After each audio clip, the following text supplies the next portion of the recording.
Joe Rogan Podcast. Check it out. The Joe Rogan Experience. Train by day, Joe Rogan Podcast by night, all day.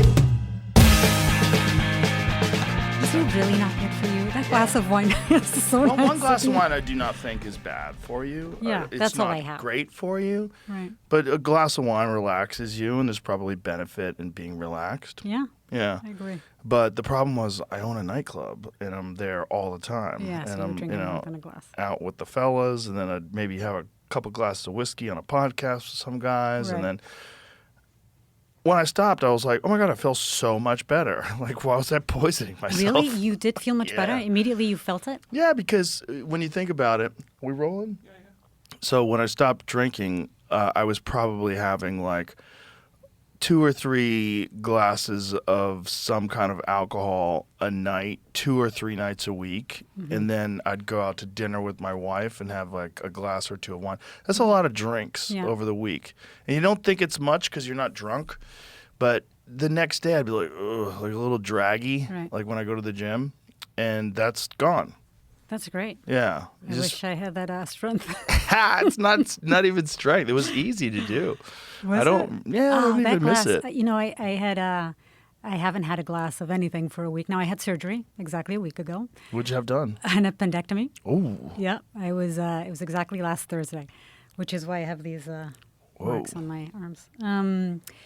Yeah, I thought I had to go to the bathroom all day, and then my husband forced me because I had stomach pain, and I just thought I had food poisoning or something. So I kept on going to the toilet. those are scary. And nothing They was burst. happening.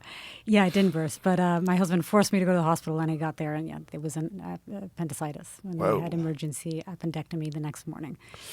But so, which recovery has been totally fine, but I haven't wanted to drink because I want to make sure I was going to be able to come here today. And I wanted to recover faster. So, so I But you think miss it's the it? longest I've ever been without drinking.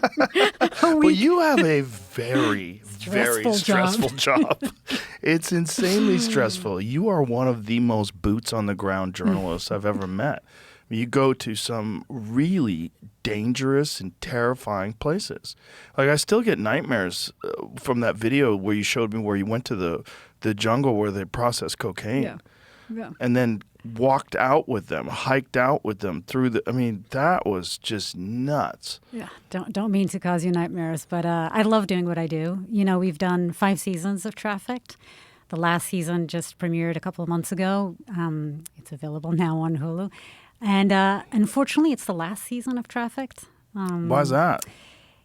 I think a few reasons. I think it's a risky show to put together, right? It's a costly show. It's Disney decided that Nat Geo should be doing more natural history and animal programming. And I think Trafficked is just it is a really challenging show to put together. But I'm incredibly proud of the work we've done. And this last season, the 5th season, has some of my favorite stories we've done. And I'm now starting a podcast. Oh, I Nice. launched it yesterday. Congrats. So I'm About your time. competition. It's about time. Someone will do your show again somewhere else, though. Yeah, It's too so good. This is what I'm hoping is with the podcast. It's on YouTube, and I'm growing it into something bigger. So it starts with interviews. The podcast is called The Hidden Third. Because an estimated 35% of the global economy are these black and gray markets, which is what I've reported on for the Whoa, past wait 20 a years. minute. It's a crazy Really? number, right? Mm-hmm. 35% of the An economy? estimated 35%, which is what economists call the hidden third. So we're not just talking about illegal activities and goods, like drugs and scams and whatnot, and guns.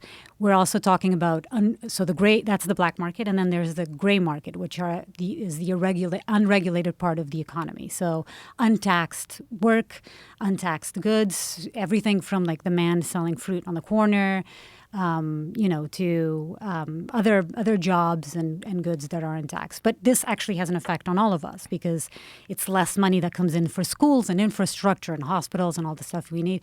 And then apart from all that we know, which is the black market and how that affects us all, which is, whether you talk about guns or drugs or immigration, it all has a direct impact on our lives. So with this podcast, what I really wanted to do is, after reporting on these black markets for 20 years, is I wanted to have a place like this where I can have intimate, raw, sometimes difficult conversations with people who have lived or are living on the other side of the law and who I wanted to figure out why somebody decides to become a smuggler, a trafficker, a scammer, a bookie, all these crazy lives that people lead.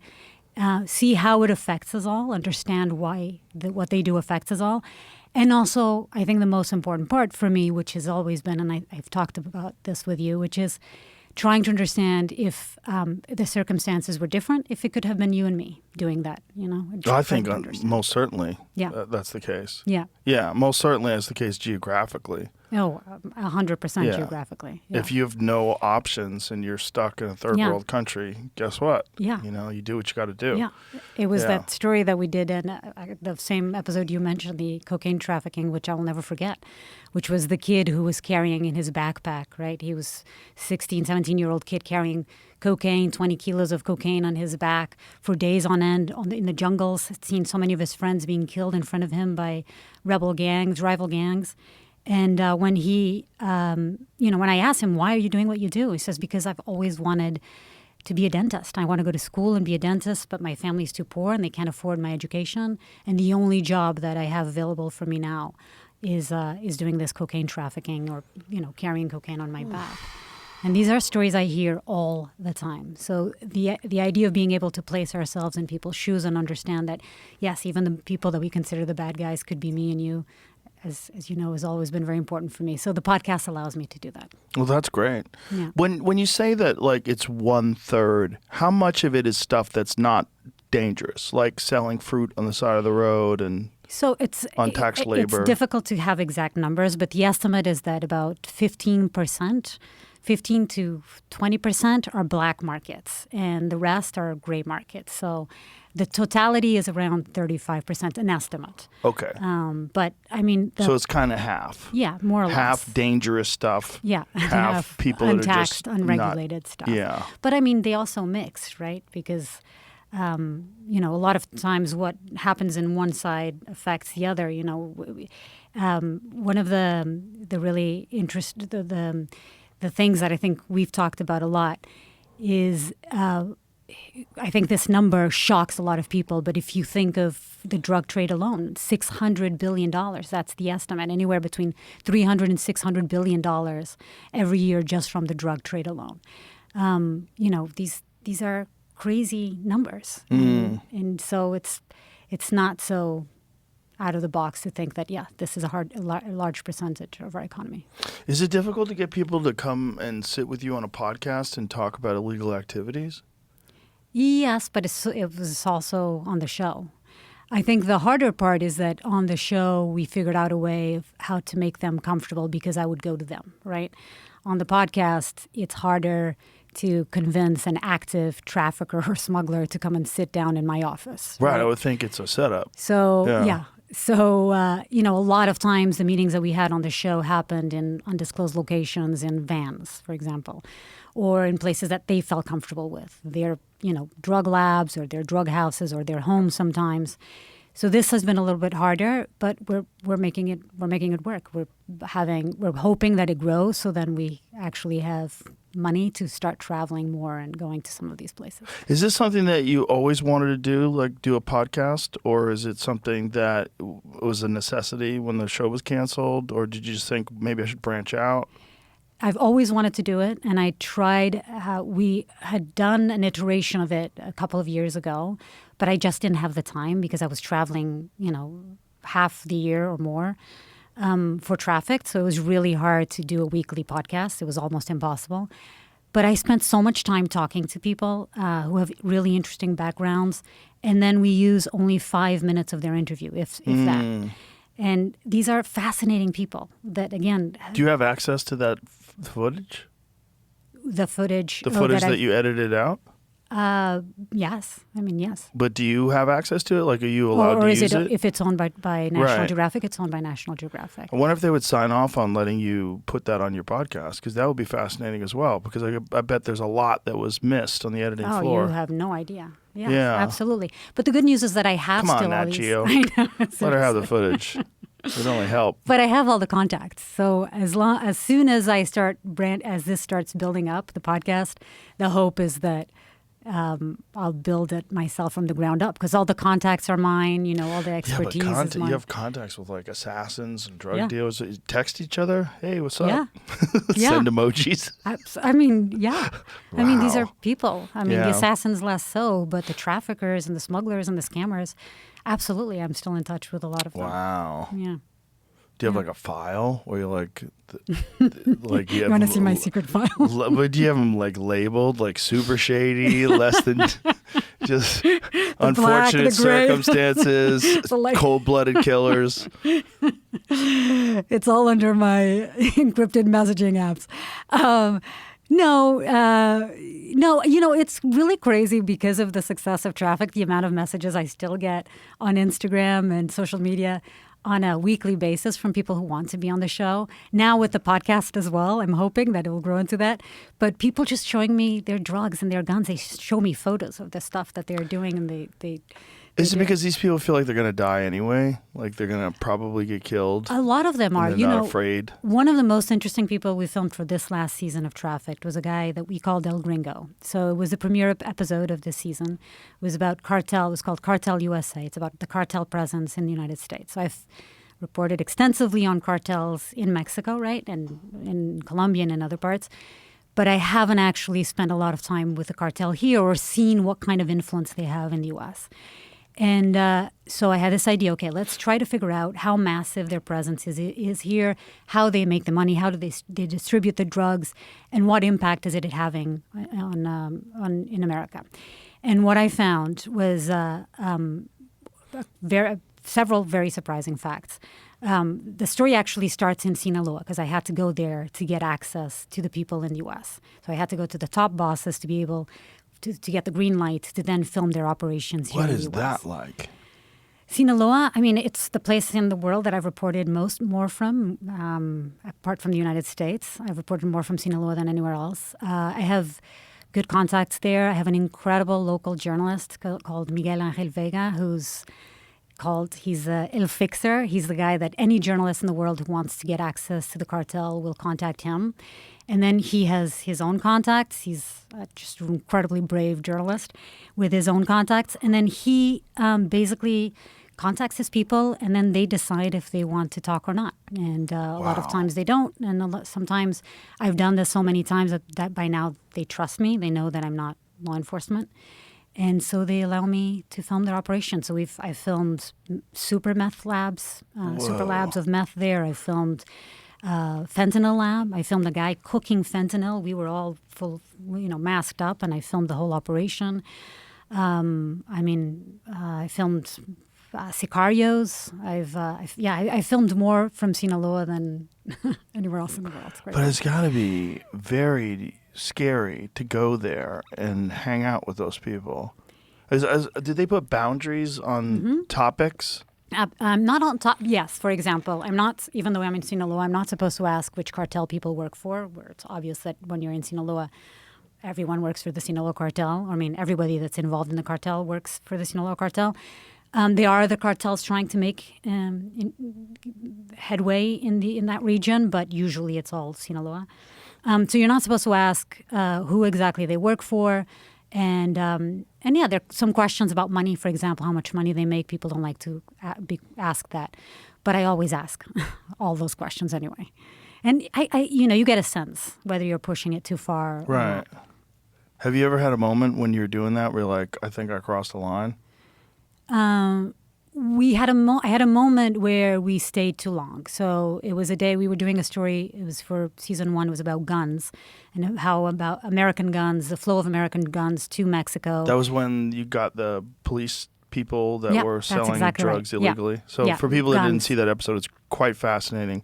Police in Los Angeles, dirty cops, Yeah. were loading up their trunks with guns that they've confiscated Yeah. and then selling them across the border in Mexico. Oh, they were selling it to gang members or affiliate of cartel members in L.A. who would then They would cross ship the it. Yeah, border. they would Yeah. cross the border and ship it to L.A. Yeah, we visited. Crazy. It was a scene. Yeah, it started with a scene, and that episode started with a scene in L.A. where we interviewed a guy who goes by the name of T, and he had a room packed with rifles. And when I started asking him where they were from, he was like, "Oh, this one was confiscated. We have an LAPD contact that, sells us a lot of our drugs. I just don't understand what benefit to them. To the police? Yeah, for Money. them, but for them to talk to you.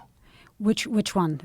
Any of them, especially the cops. So it's the question that I get. The cops didn't talk. We didn't get the talks So you got to it talk from to us. the people that We got it from the gang member, that who the sold cops sold the yes. guns to. So I've spoken to cops who are doing amazing work here in the U.S. in combating drug trafficking and gun trafficking, and in Mexico as well.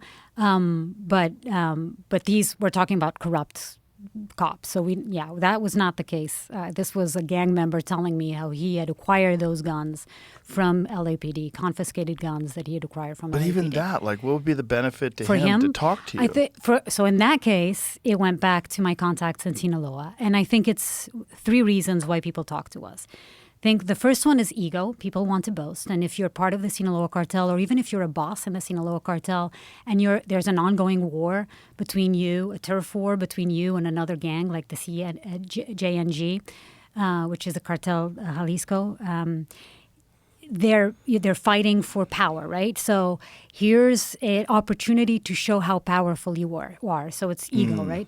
And a lot of these people that talk to me, I don't, very often or more often than not, it's not the bosses or the kingpins that I'm talking to, right? It's the sicarios, it's the middle and low-level people. It's the traffickers, it's the chemists, it's the smugglers. It's not the kingpins. And for them, they spend their whole lives doing something that sometimes their own families don't know they do. Like I remember an episode we did about counterfeit money, people who make fake U.S. dollars and euros in Peru, in Lima.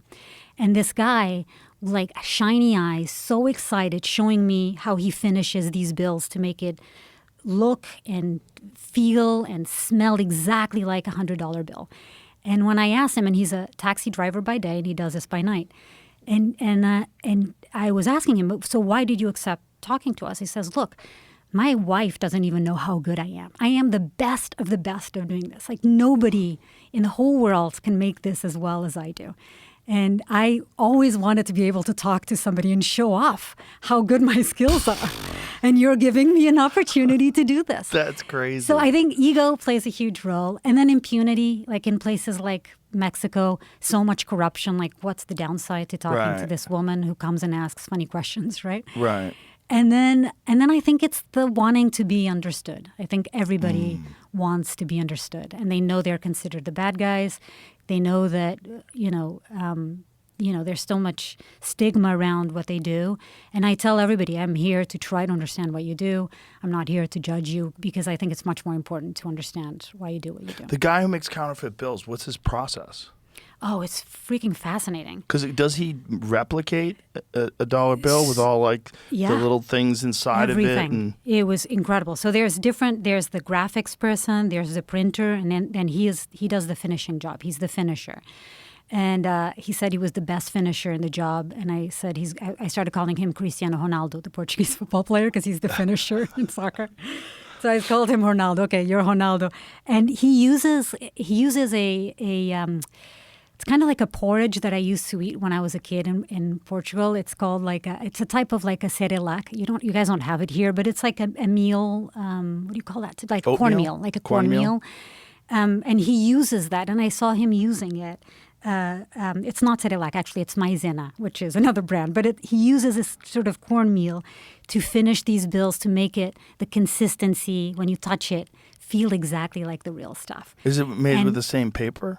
No, it's a different paper. The paper is the hardest part to get, because the paper you can only get in the U.S. Federal Reserves or wherever the paper comes from. But it's not like an easy thing to duplicate. Paper. It's not very hard, and particularly if you put all the little creases and curves and what about those little things that you can only see with a flashlight and stuff like They that? have ways around that too. It was incredible. We brought some home. Haven't used it. It's at my office. But it is. Isn't it illegal to possess that stuff? Okay, so we actually didn't bring the actual. We brought the cutouts, so we wouldn't be able to use it. But it's in the background of my podcast. So whoa! This episode is brought to you by the Farmer's Dog. We all know ultra-processed food isn't good for us as humans. Why would it be any different for our dogs? The Farmer's Dog is real, fresh food for dogs, and their recipe goes beyond just using good ingredients. It's all about how they use them. Unlike most pet food, they always use real meat and vegetables and gently cook them to retain vital nutrients without any of the bad stuff that comes from ultra processing. Their food is developed by a team of on-staff, board-certified vet nutritionists who make sure it's all complete and balanced, and it's backed by research and made to human-grade safety standards. It's portioned for your dog, making it easy to manage their weight. And they label each pack with your dog's name that lets you know that this food is truly packed for them. Plus, they have 24/7 customer support, so you can chat with real dog people who care about your dog anytime. The Farmer's Dog says good ingredients matter, but the best recipes call for so much more. Head to thefarmersdog.com/Rogan to get 50% off your first box plus free shipping. This offer is for new customers only. You could see the cutout. And it's phenomenal. It's crazy. How many bills that are counterfeit make it their way into our currency? Is this it right here? Yeah, this is it. This is the finisher. Yeah. Here he is. And you see he's teaching, he's showing me. And there's a glue too, yeah.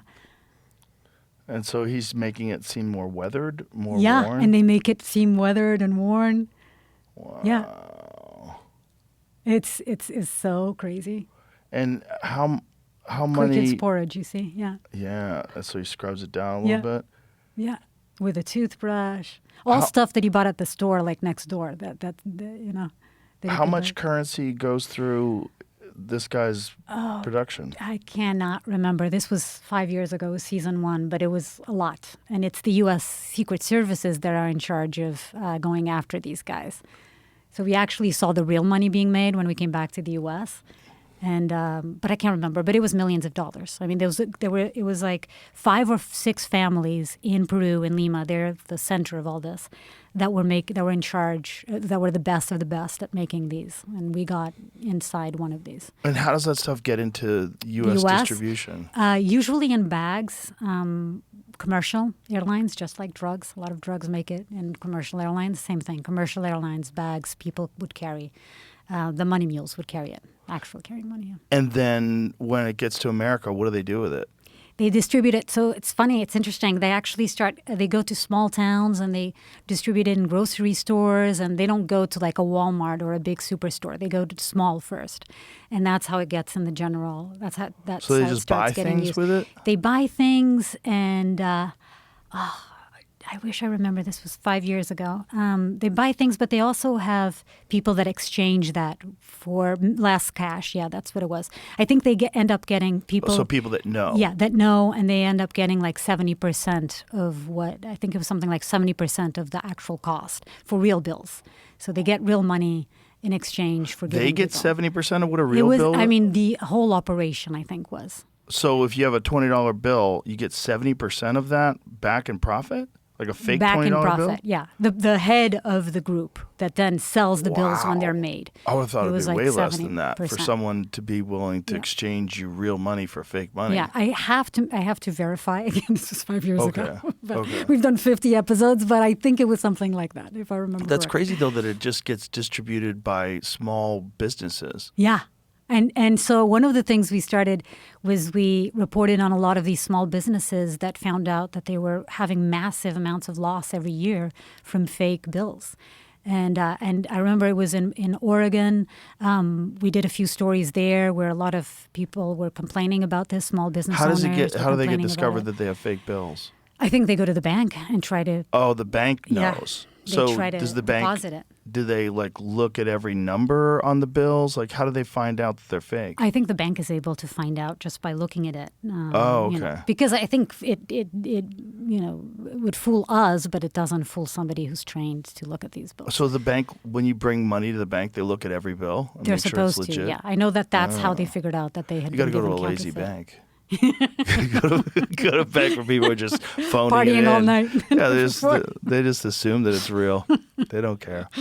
Yeah. That's crazy, though. So, like, what is, like, for the overall United States, like, how much money comes in every year that's fake? Oh, I cannot remember at all the statistics, but it was a lot. It was like in the millions of dollars that people were making down there. Wow. It was crazy. Yeah. But this all back to the story of why I talked about this guy, about why people talk to us. And back to the Cartel USA story, which started in Sinaloa. There was a point to this. You were asking me about how it ended up in the U.S. What I discovered with cartels operations in the United States. So one of the people we interviewed, which was really fascinating, and it was somebody who carried this load on his back, and why he decided to talk to us, was this guy called El Gringo, or we called him El Gringo. And El Gringo is an American citizen who doesn't speak a word of Spanish, and who's sort of the wholesale buyer of drugs from the cartel, and then is in charge of distributing the drugs here in the U.S. He distributes most of his drugs through commercial airlines, usually Delta, because they have really good baggage fees. They 70 pounds, 2 bags, 70 pounds if you fly business. And so a lot of times it was strippers who would carry the drugs from the West Coast to the East Coast. And he one of the things I'll never forget, he says, if you're taking a Delta flight from the West Coast to the East Coast, I guarantee that there's a very high chance that somebody is carrying drugs on one of those flights. Wow. You said strippers? Strippers, yeah. Why do they use strippers? Because because people don't suspect it's a woman, so people are less suspicious of women, and there's a higher chance that they'll make it, and they are more likely to take the money to do this. In this case, to do this job, or at least those are the people that he found would agree to do this. Boy, I don't want to say anything bad about strippers. You get busted doing that, though. Yeah. That is a big penalty. Yeah. You're going to jail for a long time. It's obviously a terrible idea. Such a risk. Yeah. So this guy, El Gringo, decided to talk to me, and he was the one who contacted me. He contacted me initially. And when telling me that he had a story he wanted to share, that he was involved with the cartel. And then when we started doing the story about the cartel, I reached back out to him and said, actually, I'm doing a story about cartel presence here. Would you want to, be on the show? And he agreed. And he traveled out to me, and we met. And he said, look, I've been dying to tell this story because if I get whacked, which he thought he might, he wanted his story to be out there. He wanted somebody to have heard his whole story. Wow. Yeah, and he'd been threatened by the cartel. They'd been sent him photos of his house, and where they knew exactly where he lived and where his family was. So, yeah, crazy. Jeez. Mm-hmm. So that was a crazy story. When you go over and you have these conversations with the cartels, like what is that like? Do they blindfold you and drive you out there? Do they take your phone away? Yeah, they ask for our phones to be off, turned but that's off. not good enough. Don't they know that's not good enough? Where we go in Sinaloa is areas that are operated and controlled by the cartel. It's not as if law enforcement doesn't know exactly where they are. They do. Oh. Okay. They just don't want you recording. They just don't want us recording, and they are afraid that if we, by any chance, are being followed by American law enforcement, they're way more scared of American law enforcement than they are of Mexican law enforcement. Because Mexican law enforcement is probably because there's a lot off. of corruption. Yes, Yeah. a lot of corruption. I've been in situations where there were police officers in the room. So. Whoa. Yeah. So. Corrupt cops. Corrupt cops. Yeah. Wow. Just in uniform? Sometimes in uniform, sometimes just hanging out. Yeah, they're Whoa. corrupt cops who work many times for the cartel, right? And that happens all over. I mean, that's not just in Mexico. That's happened. I've seen it in Colombia. I've seen it in Brazil. We did a story about militias where I filmed a militia in Brazil with cops around. So yeah, that happens unfortunately everywhere. But so when it's not as if they don't know where these people are. They are just afraid that maybe the DEA, knowing that I'm a journalist and I go and do this stuff, that they might be following me. So sometimes they ask for our phones to stay behind, but a lot of times they just want our phones off so that we don't transmit any signals. But once we're in their territory, it takes months to get them to say yes. And there's all these ground rules, right? We can't disclose locations or people. We have to make sure we always bring masks and T-shirts, long-sleeve T-shirts and hoodies and everything with us, because if they have tattoos, and we want to make sure that we don't show who they are, because that can create a problem for them, but it can also create a problem for us, and it can create a problem to the local journalists that help us because they're going to be the first targets. If I was this finisher guy, I would say, you got to put sunglasses on me because I have very recognizable eyes. You know, it's interesting. Most people don't want to wear sunglasses. We always travel with sunglasses, and we ask people to put on sunglasses, and people sometimes don't. They say we don't care. Needed sunglasses. Yeah. His eyes were very recognizable, very unusual coloring under the eyes. I have not met, or I haven't heard of a single person yet who has been caught from our show, and I'm in touch with a lot of them. Well, that's great. So it's been good. It might just be because they're not trying. I really realistically don't think it's not because they don't know that who they are or where they are. It's not that law enforcement is blind to this. Right. I think it's unwillingness sometimes to go after this. It's realizing that actually these are the low-level guys, and what they really want is to get at the big guys, the kingpins, Right. which is a better strategy anyway. But isn't that sometimes how they do it? They get a low-level guy and get him to turn? Yeah. Yeah. Yeah, absolutely. Ugh. Yeah. But What a yeah. terrifying world that only exists because of an illegal market that the United States fuels. Yeah, the biggest drug consumers in the world. We're number the one. Largest, number one. We're Number one. We're I mean, number one in incarcerations. Number one, it's $150 billion in drugs that we spend every year. That's It so is crazy. crazy. And, we share this border with Mexico, which is fortunate and very unfortunate for them. Right. They blame us for creating the consumer market. We blame them for creating the drugs that feed this consumer market. And Is there anyone that has a realistic solution to how to at least mitigate some of that? We've talked about this. We had a little bit of a debate about this last time because I keep giving the example of Portugal, and you said, which has decriminalized drugs, right? Yeah. And I know Portugal is not the United States. We're 10 million people. We're a small country. But it worked there. Yeah. Drug abuse went down, incarceration went down, HIV went down, levels of HIV went down. So it worked there. They tried it in Oregon, right? It went terribly. Yeah, but Oregon's a bad place to try it. Yeah. Because Oregon was already so lawless that going to Oregon, it allowed people to ramp it up. And so because you could get anything and everything was decriminalized, they just went ham. Yeah, and also they didn't have the system in place for people who actually wanted rehab. Right. And so when you don't, what are people going to do? They're going to go back to drugs. Even then, rehab is very ineffective, percentage-wise. It is. That was another episode we did this season that you should watch. It's called The Rehab Scam. It's the Great American Rehab Scam. Yes. And it's about how in California, we filmed in Arizona and California. In California alone, we got the head of the insurance investigations in California, an insurance fraud investigator in California, told us that in his estimates, that he said they're probably very low, 10% of the thousands of rehab facilities out there are probably a fraud and a scam, and which they 10%. get 10%, which is a crazy number. But he thinks it's a low number; that it's probably much higher than that.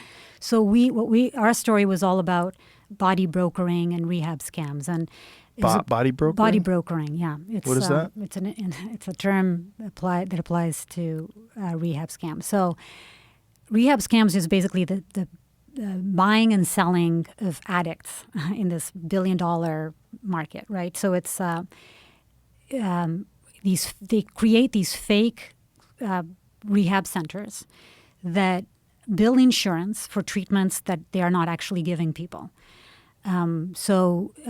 For example, it's a huge problem in Arizona, and that's why we started, and in California, but we started in Arizona.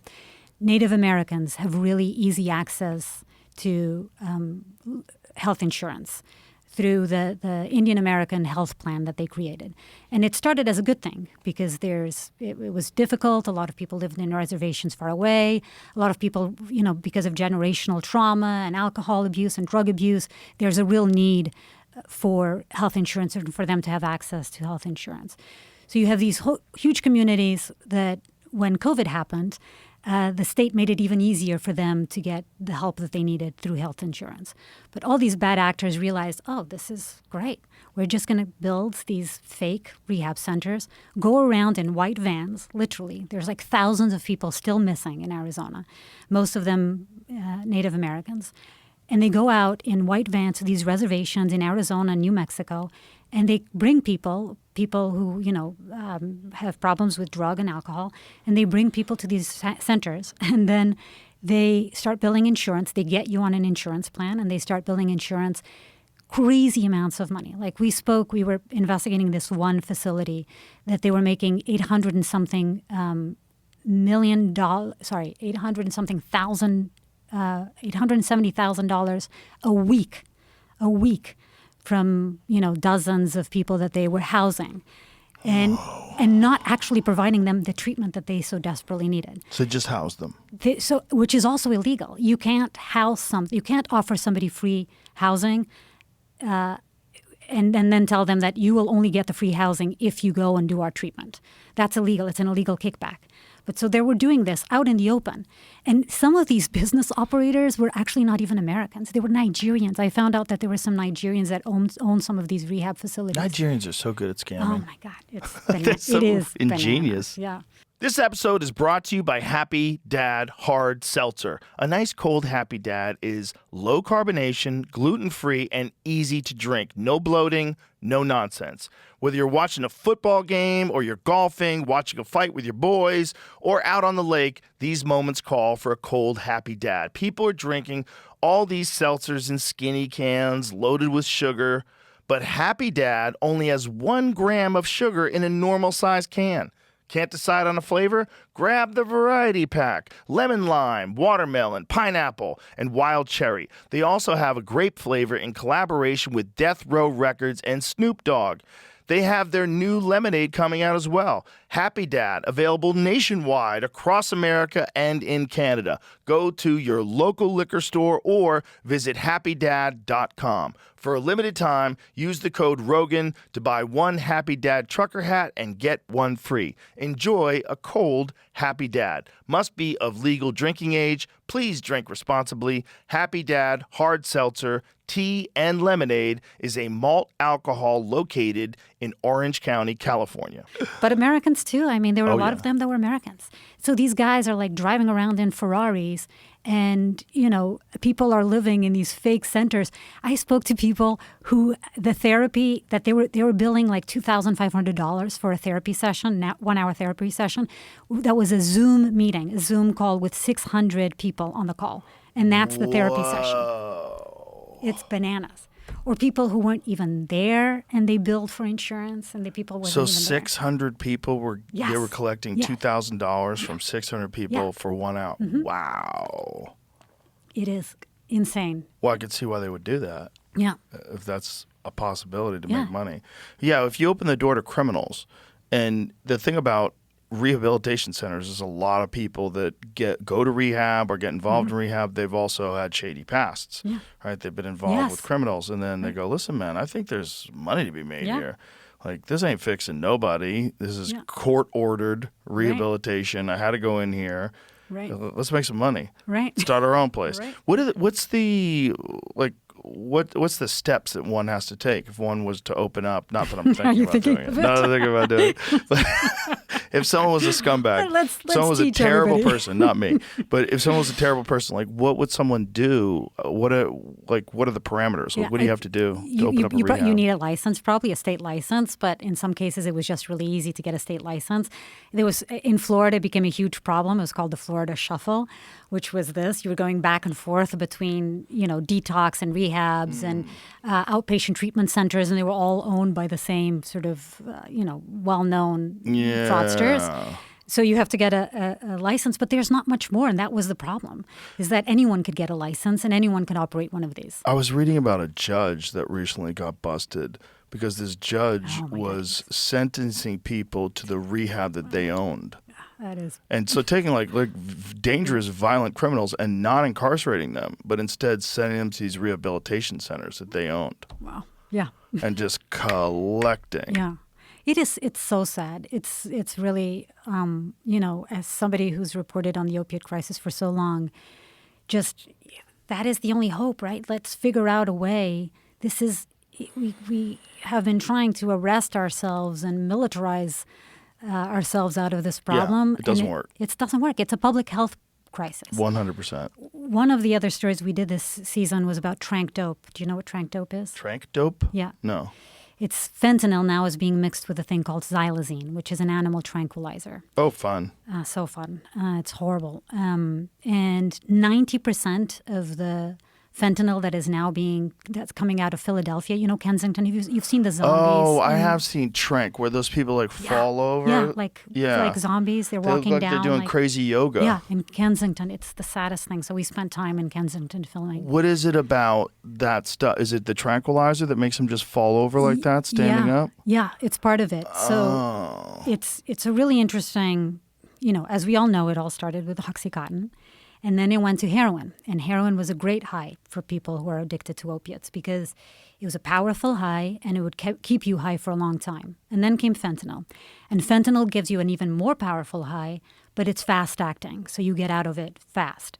So somebody realized if we mix animal tranquilizer with this, you will still have the big high, but it will extend the time that you have that high. And what is happening to, thousands of people across the U.S. is that they are taking these drugs, getting the high that they want. You're just doing it like this, so is it IV? Oh, my God, it's horrible. No, they're shooting it up, and this is what we shot in Kensington. Intravenously, yeah. Yeah, they shoot it up, and what we shot in Kensington. Oh, this is it? And where is this? This is Philly. Philly, This is outside of Philadelphia? Philly, it's in Kensington. It's a big problem in Philadelphia. It's for some horrible, reason. but this is, if you find, and this might be too disturbing, Well, yeah, I Jamie. was just trying to find something that just to show what he was asking What's for. too But disturbing? it's what we filmed in our show, which was the wounds that come. Gangrene. Yeah. It looks like leprosy. Yeah. And it's people being amputated because. The title of this is Losing Arms and Legs from Mm. Shank. Yeah. There you go. Oh my God, that guy's got no No, leg because of it. Oh God. Yeah, that guy is missing an arm. But the gangrene and the open wounds, and we filmed somebody being treated, and this woman's arm was like all gone. It was just one of the most painful things to watch. And this, you can imagine the smell and I knew all a of this. comedian who went to the hospital for gangrene because of heroin. No. Almost lost his leg. He wound up dying eventually. But yeah. Yeah, I mean, and now with Trank, it's just gotten. And yeah, I don't think any of these people want to be doing this, right? Nobody wants Right. to be living out on. Oh, look. I mean, Oh boy. and this is not. I mean, the one we. Yeah, this is just Filmed I'm just, is even I'm worse just than these. clicking around. There's a ton of videos about it, so if anyone's curious, just go on This YouTube one looks and look. good and- comparatively. Yeah, there's some people in this country that have no hope, and Yeah. they're just the addiction just has got them, and there's no help for them. And if you get sent to a phony rehab while you're in that state, that is really evil. That's really evil. Isn't it? I think it's really evil too. But I think, yeah, in many ways, people sometimes think, oh, they're junkies, they're out there, they just want this life, and they have failed society. I quite frankly think we have failed them. Well, not you and me, but yeah, our the government, structure of our society. government, has failed them. Are you aware of Ibogaine? Yes, I Yeah. listened to the interview you did with With Rick Perry, yeah, governor, about- former yeah. governor of Texas. Yeah, that was fascinating. Yeah, that is insanely effective and readily available in Mexico. And now, fortunately, because of former Governor Rick Perry, it's available in Texas. So they're doing it now in Texas with soldiers with PTSD, people coming back from the war with great efficacy, and people that have also been hooked on substances because of some of the things that they've seen. So I think that's a great doorway into the right, because the right has always viewed these things, like particularly a psychedelic, which Ibogaine is, I guess. It's category 1, right? It's schedule 1. I don't know. I think it's schedule 1. Is Ibogaine schedule 1? But it's certainly illegal in America, and it's thought of as, I don't know how you could ever consider it recreational, because it's apparently a very brutal experience and very introspective. And most people say, I did not enjoy that at all. I hated it. I had Dakota Meyer on the podcast, and he talked about it. And he's like, I wanted to punch the guy who gave it to me. He's like, it's fucking terrible. For like one whole day, you're going over every horrible aspect of your life, and it finds like the pathways in your brain that created behavior afterwards, and it like gives you this like insanely introspective slideshow of your life, and sort of lays out, this is why you're an addict. This is why you're a gambling addict. This is why you're addicted to ruining your life. Like, these are the things that happened to you when you were young, and these are the things that you did when you were an adult that you had shame over, and all these different things. These are the things that you've seen that are horrific, that have scarred you. And it has like an 80% effective rate for people getting off drugs wow. with That's one really high. session. And it's in the 90s with 2 sessions. Wow, that is Yeah. crazy high. Exactly. And it's illegal here, yeah. Well, it is now legal in Texas. Well, I don't know what the regulations are, how they're doing it, but at least they're giving it to some people in Texas. And I think, like I was saying, this is a doorway for the right to understand. And I think this is a lot of the case with a lot of these special forces guys, a lot of SEALs and Green Berets. They come back from combat and they're all fucked up, and some of their friends take them on ayahuasca journeys, and that helps them a lot. So that's another like doorway into the right, because people on the right have always thought of psychedelics as being for losers and hippies and people just trying to escape life, but just the sheer horror of combat experience has forced a lot of people to reconsider this position. And then they've had so many family members that are veterans and that are, you know, especially guys that are like in the heart of combat. And then they come back and they're just fucked up and no one wants to help them. Nobody can just talk you through it. And the one thing that I don't want to say universally, but a high percentage have had great success with is psychedelics. So I think it's another massive disservice that those are lumped in the same illegal category as fentanyl. As fentanyl, I know, Yeah. or meth, I know. Or meth, yeah. I agree. But do you think that the pathway is legalization? Because like even decriminalization, where are you going to get it? You're going to get, see, here's the problem with decriminalization. In California, my friend John Norris, he was a game warden. And do you know the story? Yeah. Yeah. Okay. So John, for He's people who coming on don't my know, podcast, by the way. he's great. So John was a game warden, right? Loved the outdoors, became a game warden. He really wanted to like check people's fishing licenses and hunting licenses and making sure the land was taken care of and making sure people aren't littering or doing anything stupid. So he gets this call that the stream is blocked up. It's like the stream stopped running and they can't figure out why. Maybe a farmer diverted water. They follow the stream. They find these PVC pipes that are rerouting it to this massive marijuana farm that the cartel owns. So when California made marijuana legal in the state, what they also did is make it a misdemeanor to grow marijuana illegally. So the cartels are like, fucking great, let's just start this growing. Is the best business. So they're bringing AKs and assault rifles out into the woods, setting up camps. Super toxic pesticides, super toxic, like shit that's totally illegal in modern farming in America, like way worse than glyphosate. And that's somewhere in the neighborhood of 80+% of all the marijuana that gets sold in the places where marijuana is illegal. It's all getting sold from these grow ops in California it's by the insane. cartels. I've filmed some of them. I've been there. I've been in those mountains in California. It's so crazy, Seen but it's- that. It is insane. It's so crazy. Like but it's also a wildlife side dying, effect it's of like what Colorado did. Colorado made it legal, great. But then they also taxed it like 39%. Yeah. And so most people are like, and look, it's still yeah. cheap. I'll pay 39%. The state gets the money. It's a net benefit for everybody. But there's a lot of people that are like, I'll just grow weed illegally and sell that since it's legal in the state. Right, and because it's impossible to get a license in California. When they legalized it initially, they made it so hard for people to actually get their licenses and do it legally that the actual black market increased when they Of legalized course. it. California is brilliant with that. That's why they still haven't rebuilt a single house in the Pacific Palisades that burnt down. Not a single house 9 months later with some of the richest people in California.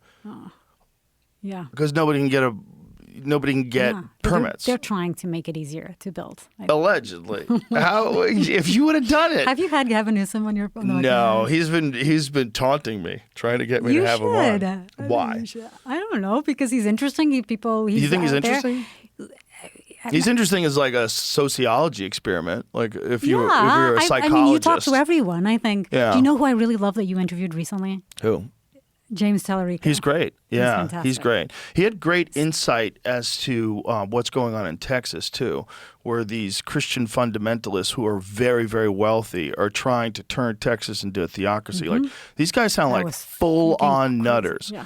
And this is something that people have to be really careful of when you become aligned with one party or another party, right? If you become aligned with the left, like Jimmy Kimmel was like ignoring, he was like mocking the president for saying that Antifa's not real. Antifa's not. That's so crazy to say. I know it's a Democrat talking point currently, but it's dangerous for you and for everybody else to say because they are real. They're real, and they're anarchists who are committed to overthrowing capitalism. Yeah. They want to destroy the Western government. And a lot of them are retards. A lot of them are just like goofy kids that got lost in the system, and then they found like a gang, like a lot of gang members. Like that's the same kind of thing. You find a community, and all of a sudden these people are yours, and they're real, and also they're willing to fight for something, and there's like a lot of passion involved in it. So it's kind of exciting. And then you also realize, like, yeah, corporate society is fucked up. Yeah, United Healthcare, that is kind of crazy that you spend all that money on healthcare and you get fucking nothing. And then when you do have something, they deny your claim. Like, what is going on? Yeah. And is fucked. And so they don't know where to turn. And so they get involved with a bunch of people that are doing stupid shit, and they light Starbucks on fire. Right. Or they, but a lot of it's funded too. That's the other thing. The reality is a lot I don't know about the funding part of it. So I've organized and funded. I've spoken to Antifa. I've done stories on militias. It was one of the stories we did this last season, and it was important for me when we did that story. I've been wanting to do. There's rising militias, a rising threat of militias everywhere in the world, but particularly here in the United States. And we also filmed in Brazil because it's a real problem there. And I knew from the start that I didn't want to just do right-wing militias, that it was important to also do left-wing militias. So we spent time with a group that operates on the border, a right-wing militia that operates on the border, and was basically trying to catch illegal immigrants. And then we also spent time, just a few miles away from that group. There was another group called the Black Cat Rifle Group that is a left-wing militia. And it is, to me, what was so scary was that they existed because of the other side. Like they existed because the other side exists, right? Yes. And none of them understood that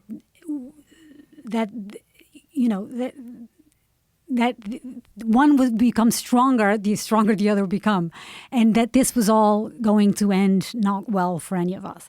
And when I was asking the Black Cat Rifle Group, when I was asking why they have a militia and why are they training, I mean, they were training with guns and they look, if you look at these guys, they actually look, I mean, especially the guys at the border, which were the right-wing militia groups. If I was an immigrant crossing the country illegally and I saw one of these guys, 100% would think that this is the U.S. Army or Border Patrol, and I would be terrified, or I'd hand myself in and then. But it's their, which by the way is not what. That's the part that's not legal. You can train with your buddies, you can do all that, but you can't pretend to be, and you can't look like you're part of the military or law enforcement when you're not. And these guys 100% look like they were. I know I'm going to get a lot of flack for this because every time I talk about militias, I get flack for it. But why? Because we're living in the most divided era of our time, and there's a lot of people who,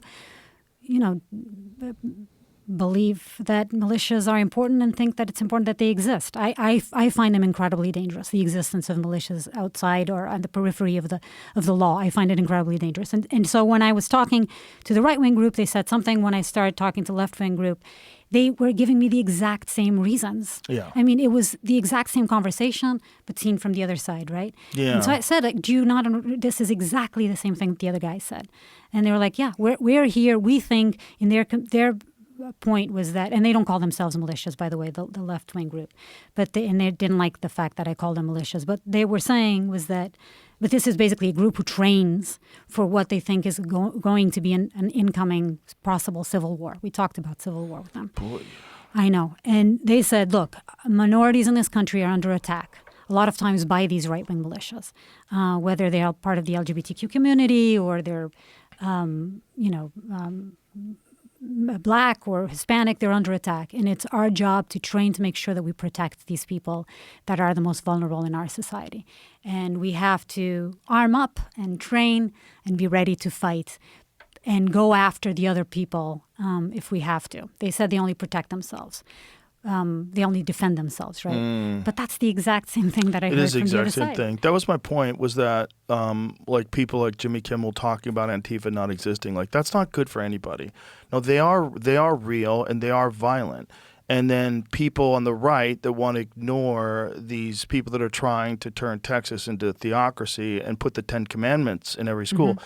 The great thing about Tallarico is that he went to seminary school. He's in seminary right now. So he's a very religious person, and he does not want them to have the 10 Commandments in schools. He's like, you should not. This is going to create less Christians. It's going to have more resistance to Christianity. And really, Yeah, religion has no place in government. and also, why would you have that up, but you don't have something from Hinduism, Yeah. something from Buddhism, something Absolutely. from Islam, something from Judaism? Like it should be all religions. If you're going to have a religious class, that's a different thing. But if you're going to have a thing on the wall that everybody pays attention to, that you have to look at every day because it's your commandments and it's Christianity, well, then you're forcing Christianity on people, and that's very un-American. And I think he's really right. And I think that's the thing about being on a fucking team, is that you feel like you have to defend your team and ignore the horrible thing that your team does, and then only pay attention to the bad things the other team does. And that's crazy. Now you're doing the man's work for the man, and you get no benefit. Right. Not only do you get no benefit, but you actually help society erode and become more fractured. Yeah, and get to the place, Yeah, where it's we are right now. horrible. It's horrible. We need another Martin Luther King. You know, we need someone who's like an adamant expresser of nonviolence as the only option. And then we all need to embrace that, because there's too many punch a Nazi people out there. There's too many people out there that think you could just go out and do violence. And I get it. That sounds exciting. I'm a revolutionary. Yeah, I get it. It's exciting. It's the wrong way for human beings. This is supposed to be 2025, right? We are supposed to have evolved to a point where we recognize that violence is one of the worst things that we ever have in our community, in any way, shape, or form. Whether it's police violence or whether it's gang violence, any kind of violence is the worst thing that we can do to each other. We're supposed to be living together in harmony. There's a way, at least, to minimize that violence by never having violent rhetoric, by never encouraging violence. And we seem to have lost that somewhere along the line. I agree. I mean, violence and hate, And there's hate. so much hate. And Yeah. talk about hate and hating the other side and hating anyone that doesn't stand by what I stand or what I believe in. It's just, Well, look what happened when Charlie Kirk got murdered. People were literally cheering. And we found out about it. I was doing a podcast with Charlie Sheen. And we went to the restroom. And when we were going to the restroom, Jamie told us that Charlie Kirk got shot and he's dead. And we came back and did the podcast. And I was like, people are going to celebrate this, and this is what's terrifying to me. And I got a message from a friend of mine who was like, man, I think you're wrong. I think it's a bunch of bot counts that are going to it's just to rile people up. But it wasn't. I watched it. I watched a lot of it online. I watched it through famous people and prominent people that were just condoning his assassination, if not celebrating it, by saying, that he put hateful rhetoric out there in the world. The way to counter hateful rhetoric is love. You have to recognize that these people are wrong. They're coming from a wrong position and eloquently state the right position, which is what Martin Luther King Jr. did. yeah, which is not what President Trump said at the memorial of Charlie Kirk. What did he say? Well, I hate my enemies. He loved his enemies. Yeah. I don't agree with any of that. I don't agree with any I mean, of that. particularly if you're the president of the United States, you're not. Well, he's a nut. But it's also the only way that guy survived what he did, what he went through, what they tried to put him through. You have to be a kind of a nut. They tried to put him in jail. They tried to make a fake Russia collusion thing they did for 3 years, a concerted effort that was paid for by the Hillary Clinton campaign that funded the Steele dossier. It was like nutty stuff. Like, tried to put him, he got convicted for 34 counts of felony that none of them were a felony. It was misdemeanor bookkeeping errors because he was paying off a lady he had sex with. Like, you got to be a nut to get through that and not have any feeling about it at all and just brush it off your shoulder. So yeah, he's fucking crazy. I don't think that's because he's crazy. That's not why he's crazy. I think he's No. no. I'm saying he is crazy, period. Yeah. And that's how he got through all that. Right. That's the only kind of person that gets through that and gets to where he is today. You have to be kind of crazy. Right. I don't agree with any of that.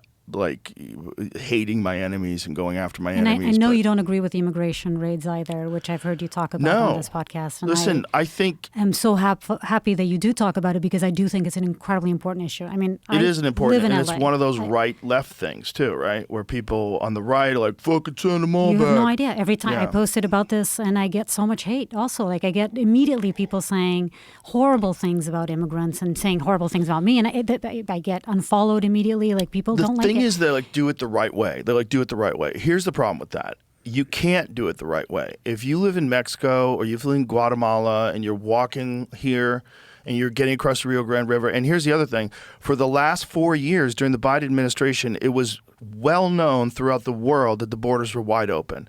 So an estimated, who knows, what is the total number? Put this into Perplexity.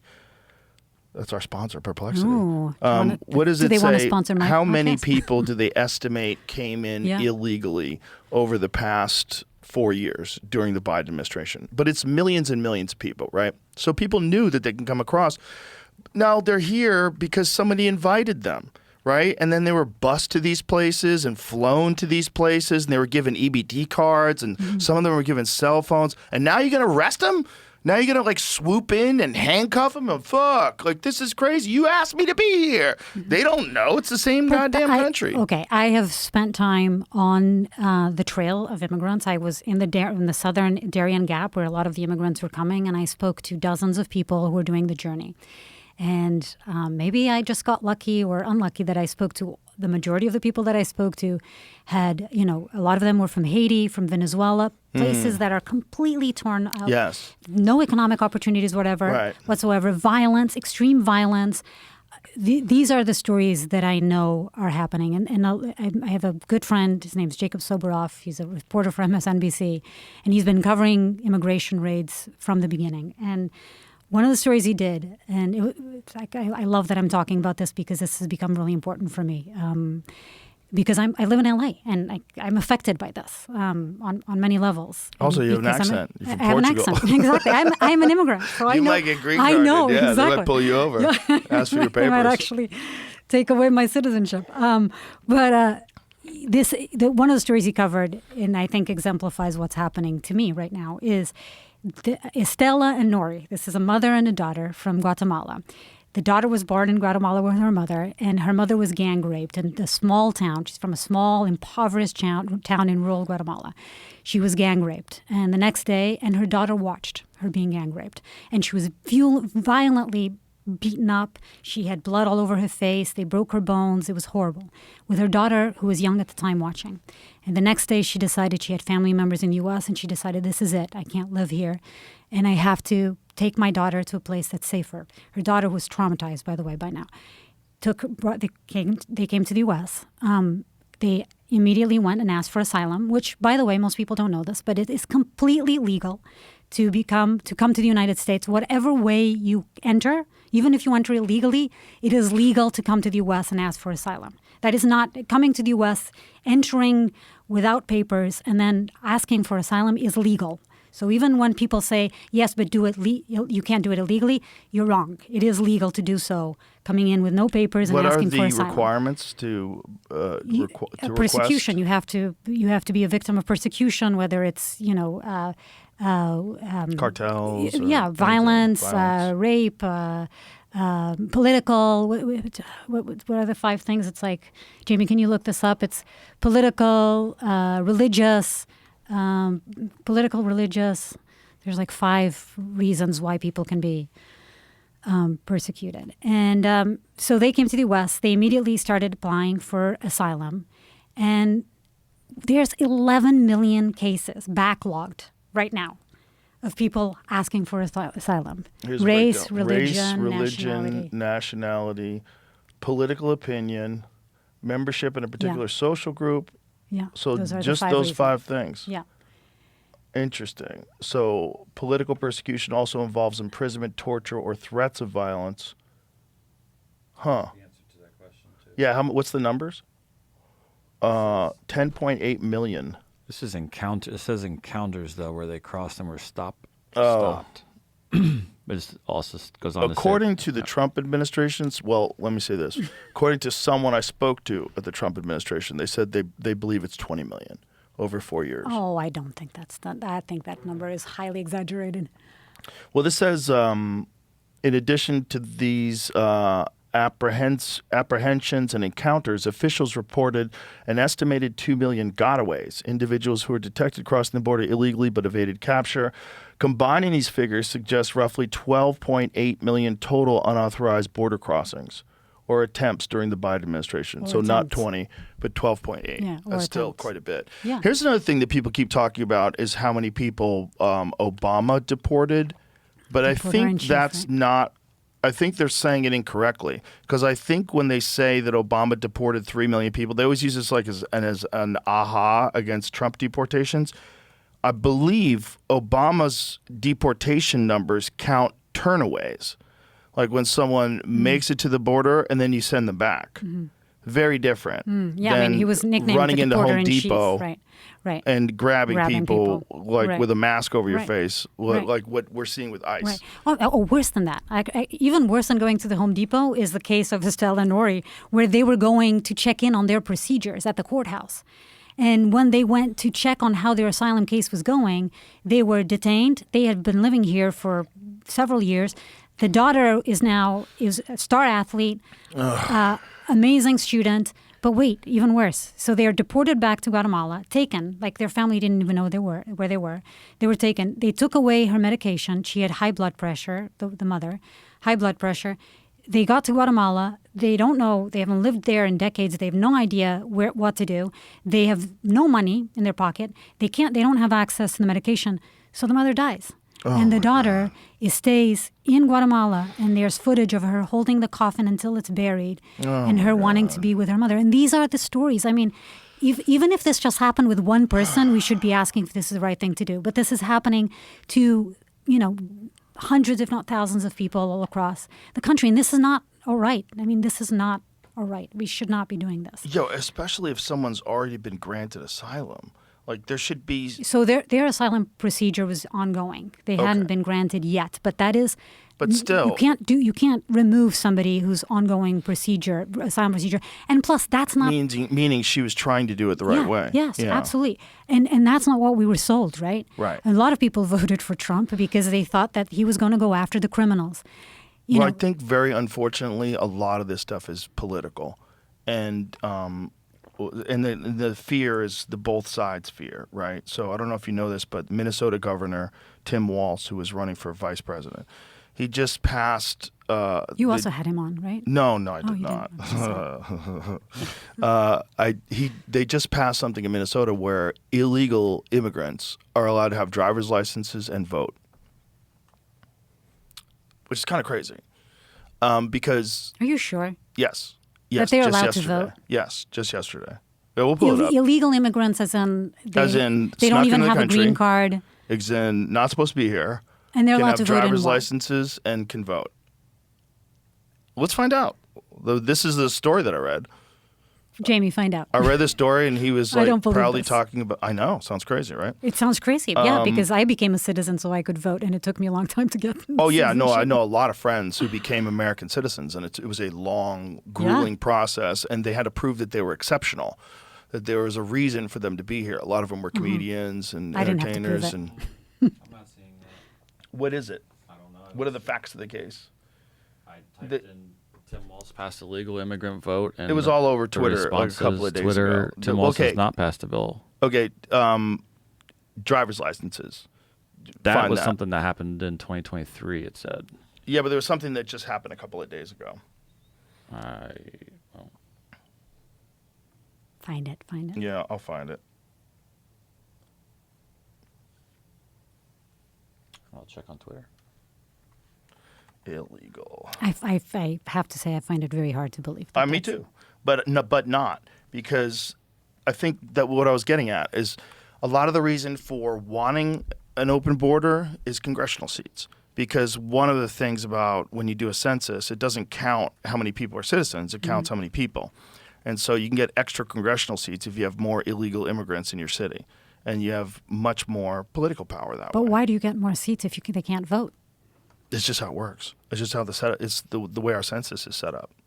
So the way a census is set up, it's just counting people. It's not counting people that are legally here. Oh, the census. Okay. Yes. Counting, So the census is how they got it. dictate the amount of congressional seats. Here's what was going around Twitter. Okay, Minnesota elections confirms non-citizens can vote with driver's licenses. October 14, 25. This is it.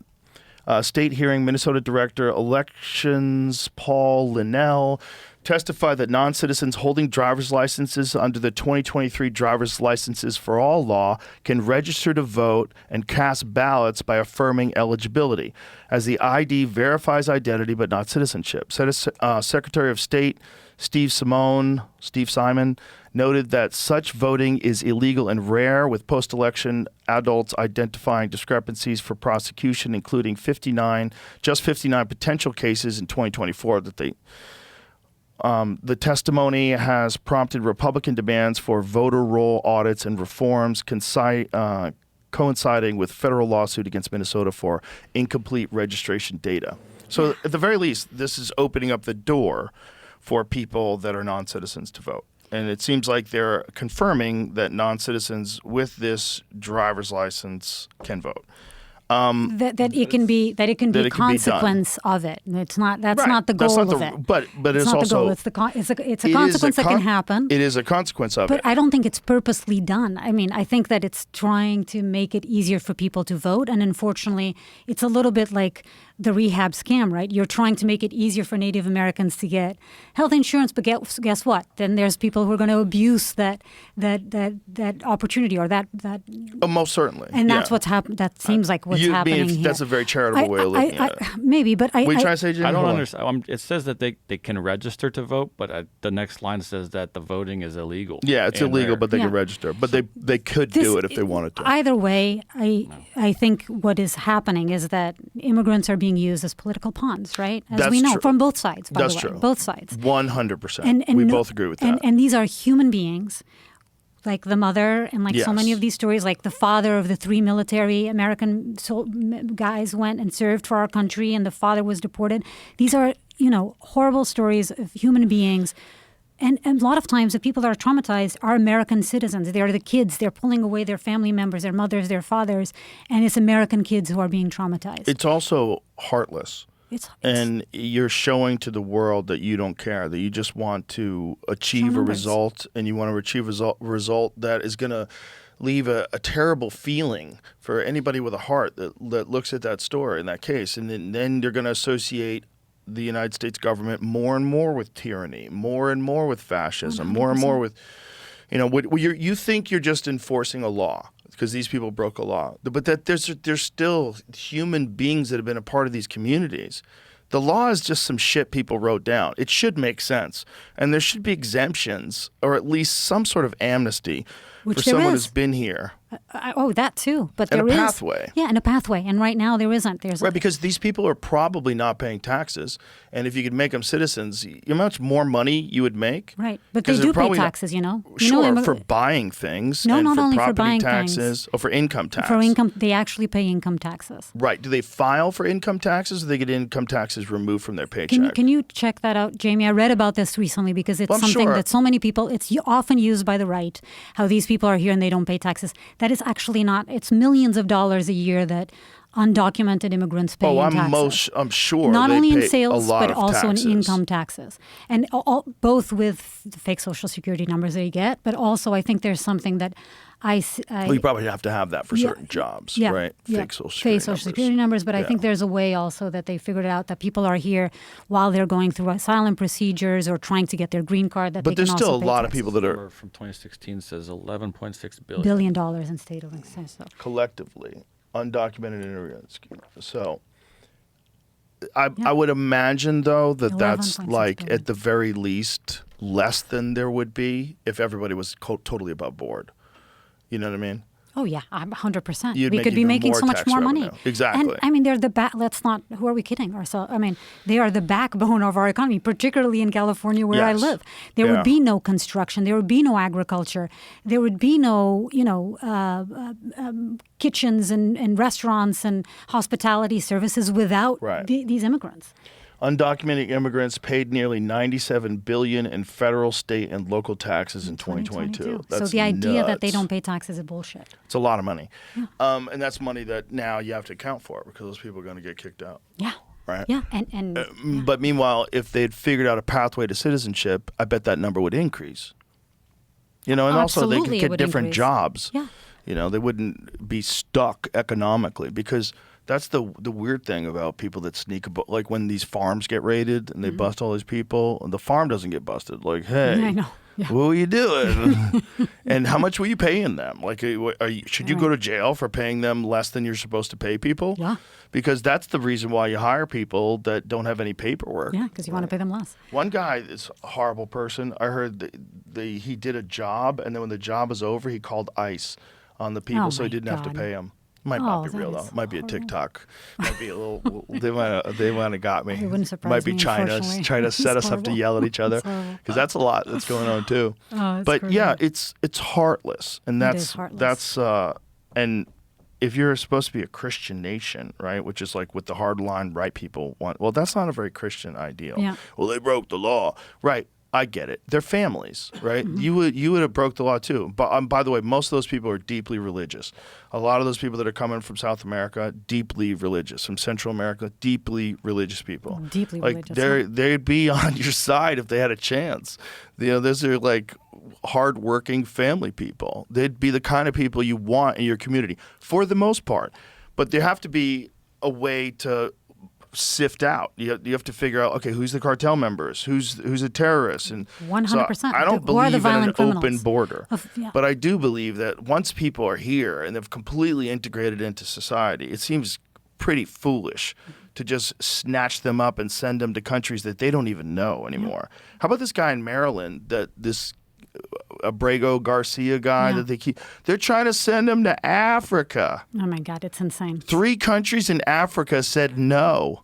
But one said yes, right? Wasn't Oh, there- I don't know. Have they? I Are think they there was one gonna country- send was him it to Ga- Africa? Was it Ghana who said yes? You just gotta. Oh, they failed. Okay, good. Why are they sending him to Africa? He's It's- not from Africa. it's It's like, bananas. guys, I know. that's crazy. Yeah, I'm happy you use your platform to talk about this because I Well- rarely do I get an issue that I'm like this passionate about, and that I see so much injustice that I feel like I need to talk about this. There's no heart and to one- it. yeah. You have to have a heart. You have to. The law should be to serve and protect, right? This is the whole reason why we should have law enforcement, right? So in this situation, what are you protecting? Are you protecting American jobs? Do you want to go pick strawberries? Like these people are like coming here because this is a way better option than where they live. Yeah. Wouldn't it be better if those people were doing that work and making a livable wage? Yeah. And wouldn't it be better if these greedy corporations weren't just able to hire Mm-hmm. illegal people and pay them under the table a tiny amount of what they really should be getting as a normal human being? Yeah, absolutely, for all of us. It would be better for all of us. This is yeah. just, you're taking Yeah. advantage of these people. And once they're here, look, if you're here and you've been robbing people, it's like, yeah, fuck that guy. Get rid of him. Like, get rid of all the parasites and all the criminals and all the predators that are destroying people's lives, all the people robbing people. 100%. And yeah, get rid of them. Everybody wants that. But after that, you got to figure out a way to, like, otherwise we're just going to have this stupid divided country with left and right. And these people will never vote Republican again. Which is really interesting because a lot of Hispanics and a lot of like Latino people are religious. And there's a lot of the things that the Republicans talk about that they would align with, like Cubans, for example. Cubans are hardliner, right-wing people. They don't fuck around. They're very disciplined. They know what communism looks like. Fuck you. They don't tolerate no nonsense in Miami. You know, it's like, and that could have been, the Republicans could have captured a lot of those people that are deeply religious. Like, that's one of your core values, is you think it's a Christian nation. Right. It's just, you got to figure out how to do it with a heart. I know. You I agree, can't just 100%. snatch a hardworking father away from his children that he brought over here from another country just because he wants them to be able to live and not get killed in the streets. Right. He wants to be able to make a living. And this guy probably works 14 hours a fucking day, sees them, kisses them on the head before he goes That's to right. sleep, crashes, Yeah. gets up in the morning and does it again. That's Like, right. that's what you want in this country. Right. Of course. It's like you gotta find the pathway for good people. And like, you can't tell me we don't have enough resources for that. Because you see about the amount of money that goes through USA or went through USA, the amount of money that goes to fucking weapons manufacturers. We don't have enough money to sort out who's a good person and who's a bad person and find some sort of a pathway. I'm not saying keep the border open, but the people that are here, let's root out the fucking terrorists. Let's figure out who's the bad people. Some definitely bad people got through. After that, let's fucking break bread. Yeah. Let's break bread. 100%. I agree with you. 100%. We're supposed to be a community. Yeah.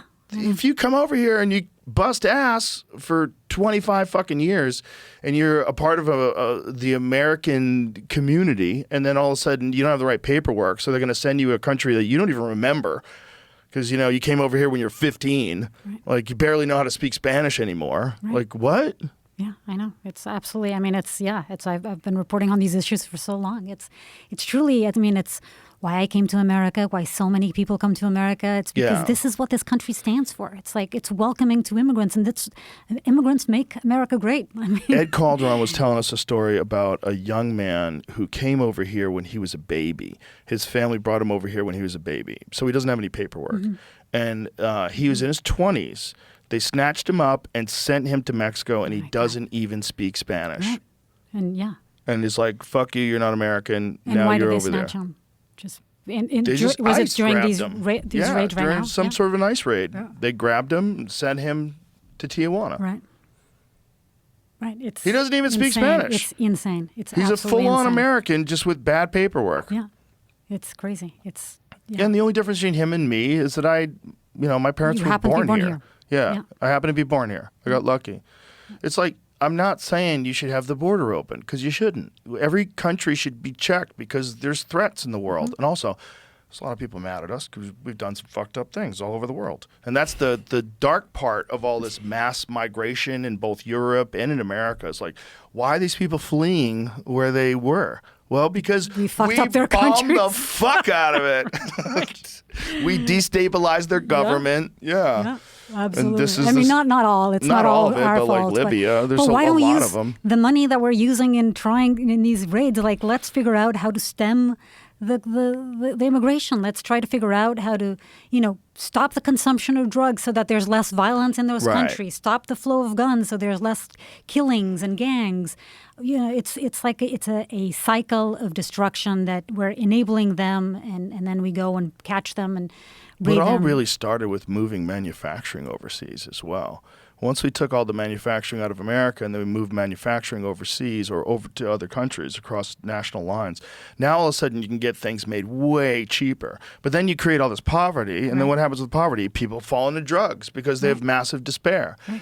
And then the pharmaceutical drug. Well, you brilliantly documented with the OxyContin Express. That piece was how I found out about you, but also how I found out about that problem, which is so insane, where you could tell people if they're not aware of how it all started. Yeah, it's interesting because I just had the FBI agent that investigated that case on my podcast, which was fascinating. Okay, so I found out that reading the newspaper, my husband and I were working together at the time, and we found out that there were all these people who were going to Florida just to buy pills. So there was these pain clinics, these pill mills, as they were called, and they were distributing. The numbers were crazy. 90 of the top 100 doctors prescribing OxyContin were in Florida. 90 of the 100. It's insane. What are the odds that statistically with 50 states? I know, it's insane. And this is the sad part, is it's not as if like these pharmaceutical companies or the distribution companies didn't know this was happening. They did. They just pretended that they didn't because it was huge business and it was great. And why Florida? Because they had really lax regulation. So you could go doctor shopping. You could go, I went undercover. So that was part of the story that we did, OxyContin Express, where I went undercover into one of these pain clinics. And I asked the receptionist, I said, I have a little bit of a back pain. What do I need to do if I want to get some pills? And she said, what would you like? And we can give you OxyContin, we can give you some benzos, we can give you what's called the South Florida cocktail, which was essentially muscle relaxants, benzos, and Oxycontin. That's how she was describing it? She didn't say it, but that's what it okay. became known as. This is the South Florida cocktail. But she said, we can give you this, this, and this. It's the Holy Trinity, Trinity, right? And all you need to do is you go to the back of the clinic, and there's a place there where you can get an MRI.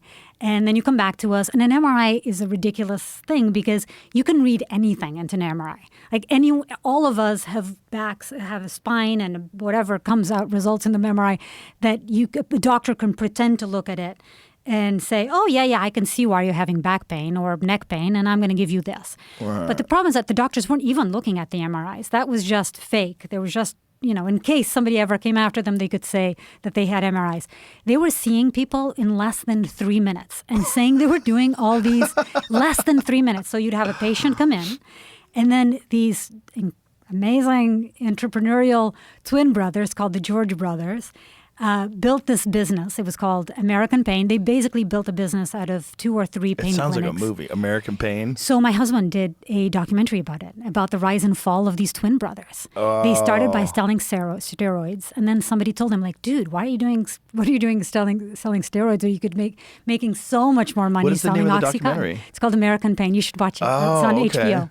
It's so good. I think actually I've heard of it now that you mention it's it. really good. So Okay. we reported Oxycontin together. And because we were chased down I-95 by these goons, by these 2 brothers, by these twins, Darren became obsessed with them and then contacted them in prison. Okay, so it's a really funny story. I'm going to tell the story.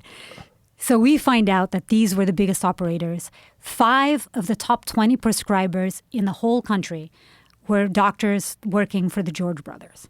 It was millions of pills. They were not only prescribing, but selling out of their pain clinics. They were making millions of dollars. I mean, so much so that they were stashing it in bags and putting it in the attic, their mother's house's attic and stuff. There was like insane amounts of money. And people would come in from all over the country, mainly from Appalachia, and they would come in, drive down, and they would get to these clinics, and they would say, I want, see a doctor for less than 3 minutes. The doctor had a rubber stamp to stamp the prescription to make it fast. So they'd see you 3 minutes, okay, next one, and stamp it. There were people passing out in these pain clinics, in the lobby, people passing out outside. So when I went inside, talked to the receptionist, and then I went outside and I bummed a cigarette out of somebody. And I explained, hey, I pretended I had secret cameras. They didn't know I was filming. And I started saying, what are you doing here? And he's like, oh, yeah, I came from Kentucky, and this is one of the best clinics. I can get all my pills here, and then I go back, and, we sell them, and we can still use the pills we want. It's feeding our addiction, and we go out and we sell them for 10 times what we're paying here. Wow. And so it was a big business. And so... And then no database, right? So you can no go to database, multiple yeah. So you could go places. to several different doctor shopping.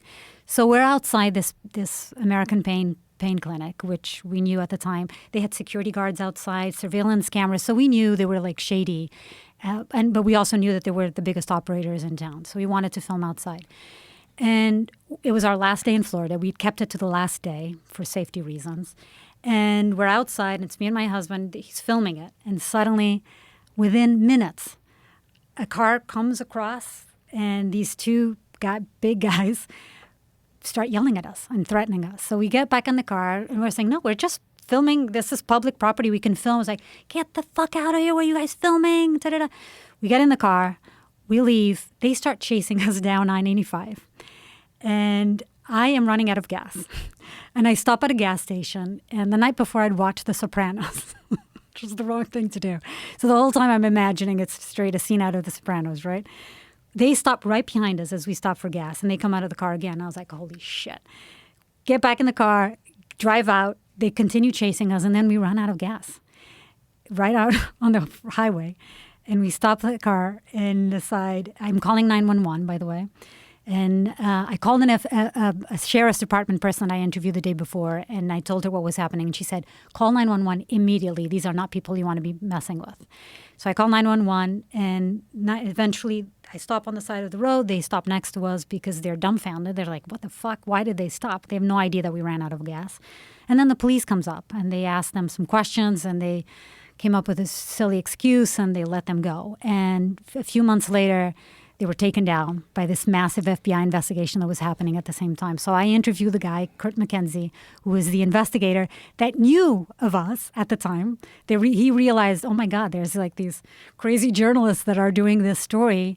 and at the same time as they were. And we were actively trying to get them to talk to us, the FBI, and they couldn't because they had an active investigation.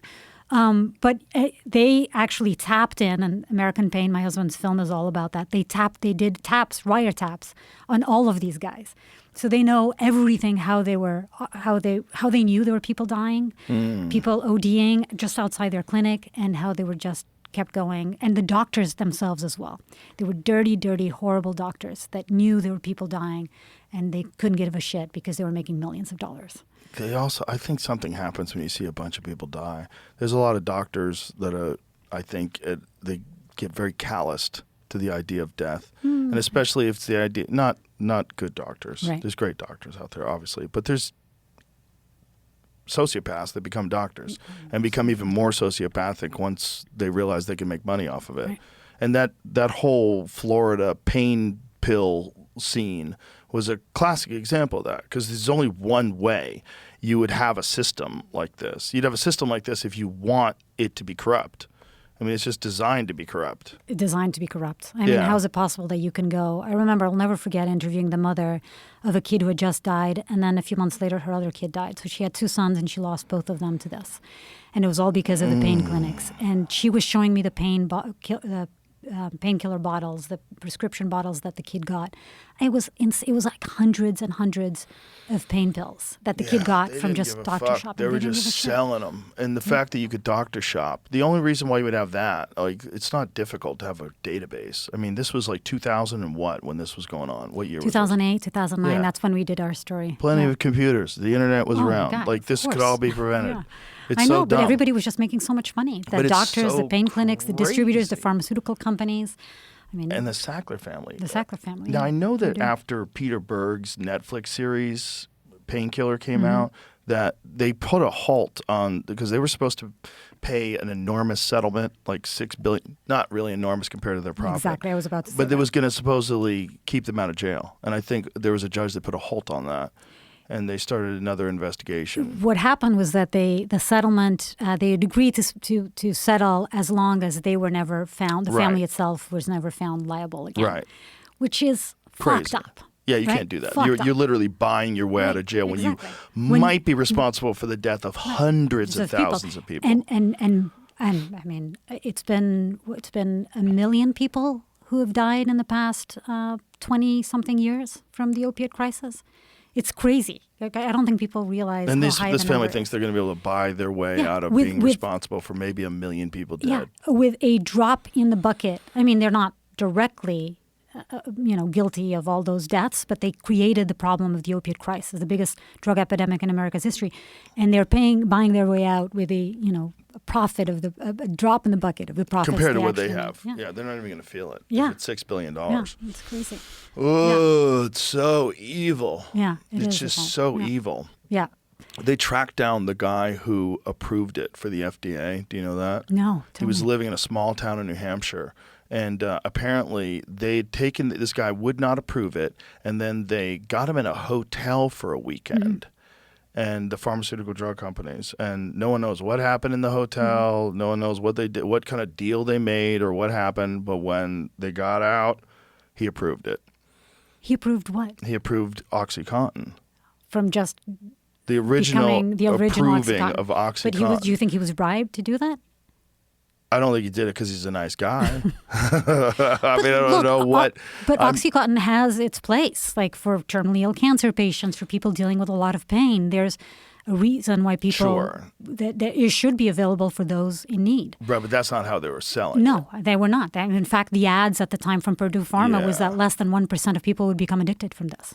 Yes. That was the number Yes. they gave. Less than 1% of addiction rates from this. Do you know what we found out the other day? Heroin was created to help people who had morphine addiction. To try to wean them Isn't that off? nuts? It was offered as a safe alternative to morphine. Wow, I didn't know that. Yeah, I didn't know that either. Isn't that cookie? It's gross. So it's like we've been doing like that round- forever. Round to round.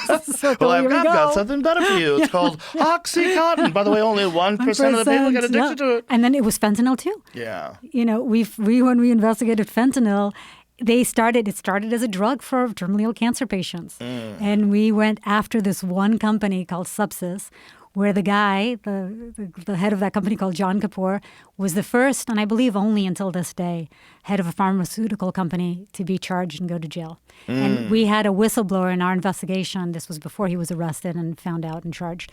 We had a whistleblower telling us that the company, Insys Pharmaceuticals, Subsys was the thing, Insys Pharmaceutical was the name of the company, that they were doing exactly the same that Purdue Pharma did back in the day, which was in their case, they were actually bribing doctors. They were taking these doctors all to like travel experiences around the world and paying them to prescribe their medication. So you'd call and you'd go to the doctor and say, I have a headache. Oh, you should be taking Subsys. It's a great fentanyl. It's a fentanyl. It's going to cure your headache. Imagine. And then the people at the company hired by Insys, they had their insurance department, would call insurance and say, oh, this person, you need to approve this medication for this person because they have cancer. They were lying to insurance because it was only approved, the insurance would only pay, and these were very expensive drugs, if it was for cancer patients. So they would lie. And this whistleblower basically opened up the Pandora's box and told us all about this. And then there was a big investigation into it, and it was the first and only, I believe, pharmaceutical company owner that ever went to prison for it. Wow. But it was the same playbook. It's crazy. So it's like it keeps repeating itself. Well, it's just evil, right? It's just evil finds a way to manifest itself through any business if you got people that are incentivized by money rather than doing the right thing. Yeah. And evil finds a way to go, listen, we can just fudge the books. Yeah. Listen, we can form a study and make this study seem as if it's effective. By the time they get it, Right. by the time they figure it out, we made a lot of money. Right. And that's the playbook. I mean, that's how they got Vioxx through. It was like clear email evidence that they knew it was going to cause serious health problems with people that took it. Right. But I believe the exact quote was, but we believe we will do very well with this. It's fucking crazy. It's evil. It's Yeah. evil. And they're detached from it because they're not like seeing the purple person die in front of them. They're not seeing some child trying to wake their father up and realizing their father is cold and dead because he had an overdose in the middle of the night and no one's taking them to school because their dad's dead. Right. You know, like they don't see any of that. They're sipping scotch in some fucking country club somewhere and driving around in a Mercedes, and they're just looking at the amount of numbers that they made from that. Right. Yeah, And it's evil. It's evil. I remember interviewing a woman. We did a story about fake pharmaceuticals and why I think it's 20 million Americans that can't afford their pharmaceuticals, so they go to places like Mexico and online to Indian pharmaceutical companies or fake and buy medication that sometimes works, but a lot of times is counterfeit and is bad and actually can kill you. And I remember interviewing the head of this big lobby, one of the biggest DC lobby groups for pharmaceutical companies, and asking her, and she was very happy to be on the show because we were talking about counterfeit, right? And she thought she was going to be able to just talk about how bad counterfeit medications are and how important it is to buy the real medications from real pharmacies. And I was asking her, but what does it say about the pharmaceutical companies and the healthcare system in this country when 20 million Americans can't afford their life-saving medications? What do you think that says? And she says, oh, I don't, the medications, they're too expensive. We have to figure out a way to bring prices down. And, they always say that it's not for profit. It's for research and development, which is bullshit. Because a lot of it is used for marketing and a lot of it is used for its profit, right? They're making a fucking ton of money out of it. They make so much money. And I asked her, have you ever actually spent time with anyone who's struggling to buy their medications? As the head of this pharmaceutical lobby, have you spent time with any of these people? She was like, no. Like straight out, no. It's like, how can you represent the pharmaceutical companies? Know that one of the biggest problems we have in this country is that people cannot afford these medications and not have spent one single minute with a person who has a hard time affording these medications, right? That seems evil too. Yeah. But it's that disconnect that you're the talking about, disconnect. right? It's not actually understanding the problem or wanting to know the people that are being affected by these problems. Yeah, and the medications are so expensive. Some medications are so ridiculously expensive. And you realize they don't have to be that expensive. This is just a company making massive amounts of profit. And paying their CEOs millions of dollars. They could stop salaries. a lot of that if they cut that revolving door bullshit out. If they made it so that if you work for the FDA, you can't just hop over to Eli Lilly right away after you leave. You have to wait 10 years. Yeah. Say that. Like, okay, you want a career some way? Yeah. You can not profit at all from the pharmaceutical drug industry for 10 years after you're done being a regulator. I agree with you, and I know that it's a huge conflict of interest, and we've seen how bad that can be and prejudicial, how bad it can be. But I also, I try to put myself, I've spent my whole entire career, with ambition and trying to do good, and then I end up at the FDA and I have a chance to do something good, and then whatever happens, I lose my job You're in the vampire machine. Then what? And you realize, like, oh, this whole system's fucked. Let me just hop on over to GlaxoSmithKline. Yeah, I'm just and trying to rake figure it out, like, in. what I want to get this- a house Right. in the suburbs. I know, Yeah. but I try to look at it through other eyes and see, like, okay, we have to figure out what these people are going to do, because what do you do after if you can't work for 10 years? This is what they've lived all their lives working in, right? And Sort of, but I think it's incentivized. I think they are making laws and pushing things specifically at the behest of the pharmaceutical drug industry, knowing that there's a golden parachute awaiting them. Right, but I don't think all of them. I think a lot of people, and I've interviewed the head of the CDC. It was a while back. We did a story about. Anyway, I've interviewed some of these government officials that work at the FDA, and I don't think all of them are there with bad intent. No. But a lot of the ones that do know it's available, and the shocking number of people that leave those positions of being a regulator and go over to work for the pharmaceutical drug. I mean, that's a kind of crazy conflict of interest. Yeah, it is a huge. You've been passing huge laws compliment. and winking at people and shaking hands and playing golf with them, and then you make it easy for them, and then all of a sudden you work for them, and you're making $1.5 million a year. Ooh. Yeah, of course it is. A lot of people like that. Yeah. And that's why it's a dirty ass business. And then you got a dirty ass business because they sponsor all the news. Like, brought to you by Pfizer. Oh, Anderson Cooper, brought to you by Pfizer. That's bananas in this country. It's so crazy. It only exists in America, I Callie grew up in Means was Europe. talking about this and said the issue is not that this way more people will buy their drugs. The issue is now the media won't criticize their drugs. Oh, because they need it. Oh, my God, yeah. Because they financially invested in these companies. They're partners, basically. Right. Without the pharmaceutical drug companies, I think cable news would be in deep shit. Well, as a member of the media, I've never had that problem. I have never had, and I have investigated, as you know, pharmaceutical companies before. But I've never had my boss tell me I can't. Of course, but you look at the kind of stuff you do. You're doing the real stuff. Right. Like, you're boots on the ground in the scariest parts of the world. You're doing a different thing. You're a real journalist, and I really appreciate that. Thank you. And that's you're not getting that on TV for the most part. It has to be on a show like yours, but like on TV news, you're not getting that kind of not that kind of investigative journalism that you do as applied to everything.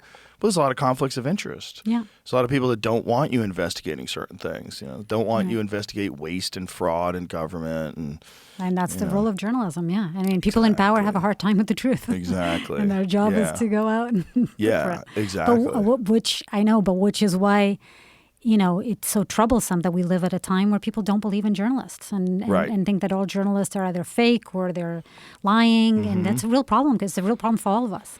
I think it is, but the one solution to that, I think, is mainstream journalism has to change its way. You can't just be working as a propaganda arm for the Republican or the Democratic Party, which is what Fox News does, and which is what MSNBC does. Mm-hmm. They stick within the lines, right? And you also, it opens the door for independent journalists, which I think is the most promising part of it. The people that come through that you can count on because they always tell the truth about stuff. Right. And then they develop a reputation, like guys like Glenn Greenwald, Matt Taibbi, those type of Michael Schellenberger, those type of people that work for mainstream organizations and then realize I'm being constrained and this is not real journalism. This is not what I signed up for. Like Matt Taibbi, I trust that guy just with everything. He doesn't lie, and he's going to tell you what he knows about this and why he thinks it's this way and what's going on, regardless of party lines. Have you ever read Hate Inc.? No. His book? Really fucking good.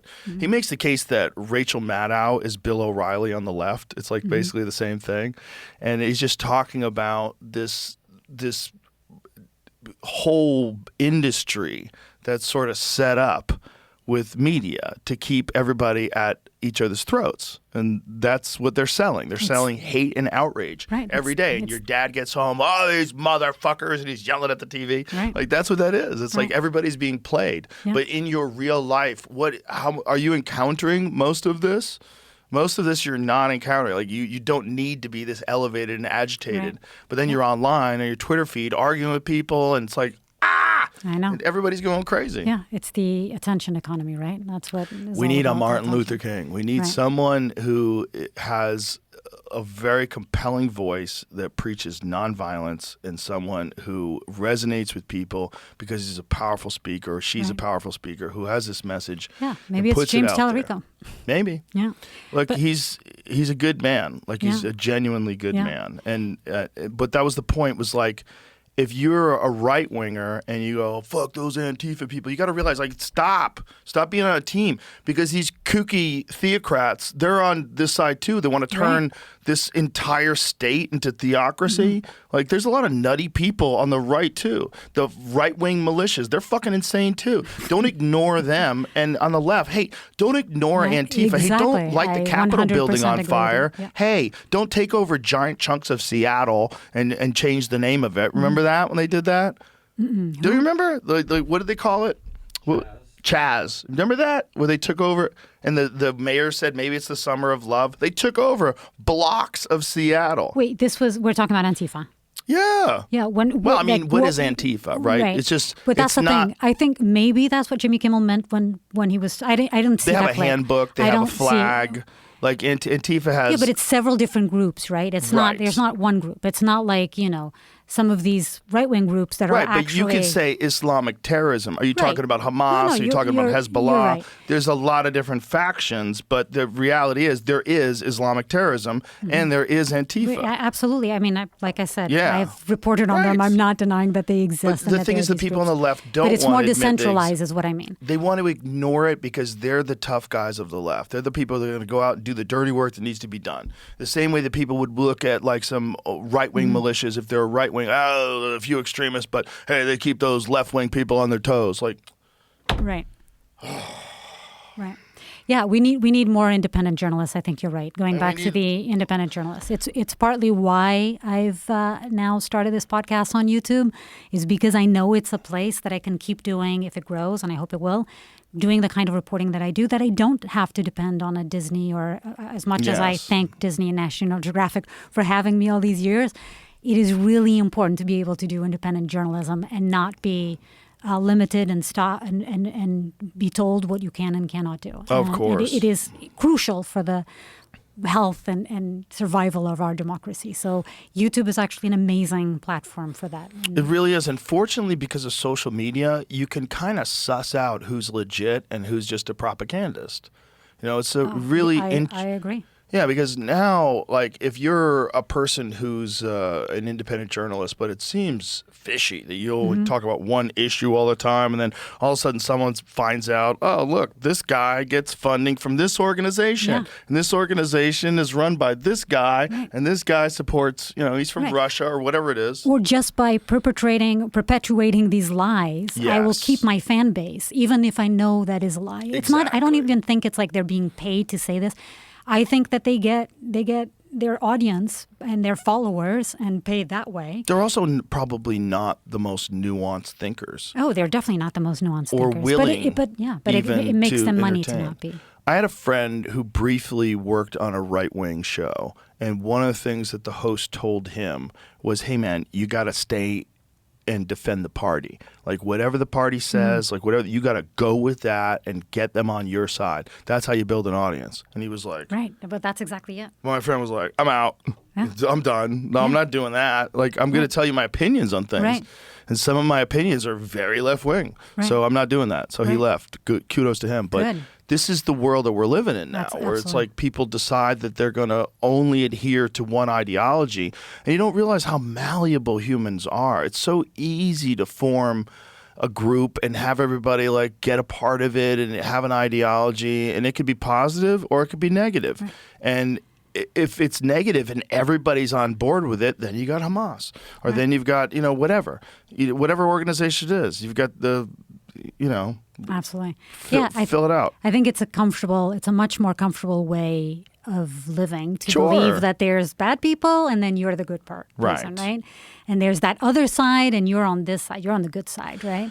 You just But got to that's never not the be world. willing to do evil because you think you're doing it against evil people. Right. You can't do That's that right. because That's then right. you're evil. Like you're the thing that you're 100%. trying. Yeah. Which is interesting. We did a story about assassins, and we interviewed an assassin in America and an assassin in South Africa, which has the highest rates of assassins. And that is exactly what they said when they justified what they do, which is the worst of the worst crime, right? You're taking away somebody's life. But that is their justification, was that they were killing bad people. Yeah. And so God was on their side and they were killing bad people. But it's a little bit, not on assassin level, but it's a little bit that idea. Like I'm going That's to... a crazy rationalization. Right. That's what Genghis Khan used to say. that he was killing... Well, there was a famous quote of Genghis Khan: "You must have done something horrible for God to bring me." Oh, my God. Yeah. That's crazy. That I'm your that's punishment. I'm another the level punishment of God. crazy, yeah. That was his quote. It's the Wow. craziest quote from a Wow. guy that killed 50 million people in his Wow. lifetime, or responsible, Wow. at least indirectly, to 50 plus million people Holy dying. shit. Yeah. That's insane. But imagine that. I'm on, God must have sent me. Right. You must be terrible if God sent me. Right. Yeah. I mean, when you bring God to the equation, right? But that's how crazy people could rationalize evil. That like, I'm working for God to just destroy this whole village. I'm going to kill 1 million people in this village and stack their bodies up in the center. Yeah. That's what It's Genghis fucking Khan crazy. did. And he Yeah. said, well, God must have really hated you Right. if he sent me. Right. Yeah. Ooh. Well, people could do that with anything. And this is the problem with tribalism. This is the problem with Yes. being on a Yeah. team.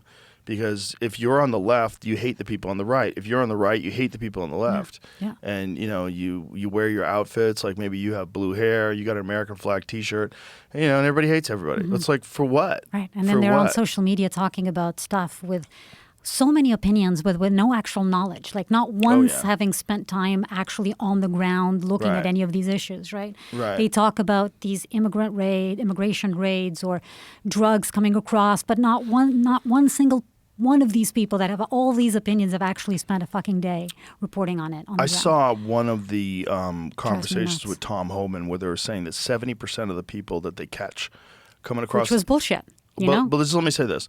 70% of the people that they catch and send back are criminals.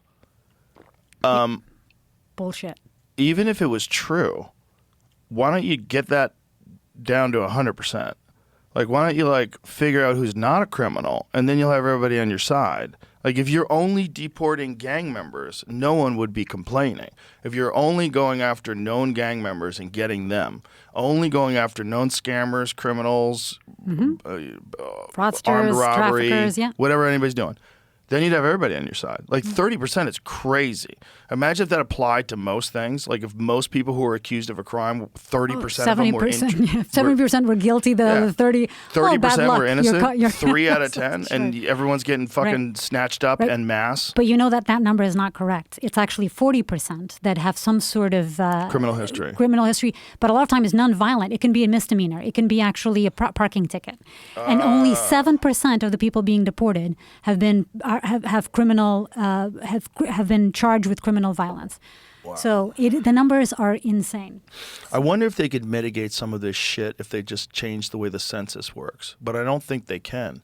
I think it's a constitutional thing. I think it's the way the Constitution is written. Mm-hmm.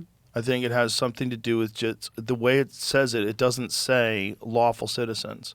I think it says people living. People living. Which Right. is, kind of, they're people. They're just people. people. Like people with paperwork or people with not paperwork. Right.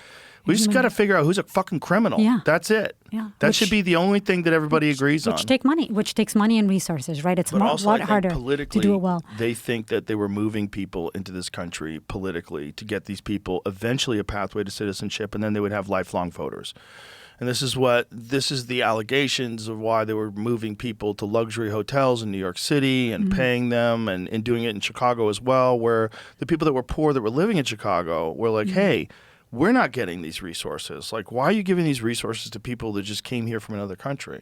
This is obviously before all the ICE raids, which have completely changed public opinion. So that's where it gets really fucked up because there's people that probably would have been willing to vote Republican again because they didn't like what the Democrats were doing because essentially they had a dead man who was pretending to be president, and then they just had some people running the government from behind the scenes. We're not really sure who that was, and that doesn't seem right, so I voted Republican. There's a lot of people that feel that way. But then they see this, and they're like, I can't support that. Right. I can't support this heartless shit. Exactly. I agree 100%. And I'm sure I catch shit for it online, but lucky I don't read it. You never read it, right? No, you don't read your anything. online stories. You got to, if you have to. If you're in a position like I'm in, you have to stay sane. Right. And the only way to stay sane is to say as conflict-free as possible. So even though I talk a lot of shit, I don't read anything anybody says back. Like, say it all. You're allowed to. You should be. You should be allowed to talk about anything. I read it all. I mean, I don't read what people are posting about, but I read all the messages I get sent and everything. Oh, and I reply and everything. That's very nice of you. It's just, it's not tenable at my... Oh, of course not. But it would be nice if I knew they were going to be nice. You know, like people that I meet are almost all nice. Yeah, I mean, like it's so much universally nice people. So much easier to be mean online than it is face to face, right? Even people that I know don't like me. Like I could, there's certain people like I could say what I say hi, and they're like hi, and like they don't like me because I represent something, but they're not mean to me. Whereas in the privacy of their own home or sitting on the toilet, they could say the most awful shit on Twitter. I don't need to read that. And I would probably say it if I was them too. That's the thing. If you feel powerless and voiceless and you see someone doing something that you don't agree with, and then you have this Twitter account and you just like, fuck that guy. And I get it. I understand it, but I can't read it. Right. No, I don't think you should. It's not. No. You'd have to start drinking again if you did. Well, I never drank for that reason. I always drank for fun. I just, I think social media for the most part is net positive. I think. You think so? Yes, I do. I mean, Because I love it and I use it as a tool from the work that I do 100%. But I'm a very optimistic person, and I always thought, there's a reason, there's great ways of using social media like you do, but with young people nowadays and young people, it's very challenging. But this is what I think: information is almost always good, and then the understanding that some of the information is bad is good. Because then you realize, like, don't trust everything. Like, figure out what's right and what's wrong. And then finding verifiable, like, accurate sources of information is good. Yeah, like, but all that's those what things I are think good. is harder and harder to do, right? Yeah, but you can do it. But the point is, at least more information is available now than ever before, which makes it very difficult for governments to pull off stuff that they were trying to pull off before. It makes it very difficult for people to get scammed like they were getting scammed in the past. It's just there's going to be a bunch of people that get duped no matter what. And there's going to be a bunch of people that get kidnapped by social media, meaning that their attention span and their focus, their life becomes a part of that thing. But I think this is a new and emerging aspect of society that we will navigate and that we will learn from the failures. And it will cost a lot of people their happiness and prosperity. A lot of people will get wrapped up in that shit and it will fuck them up. And that's net negative, right?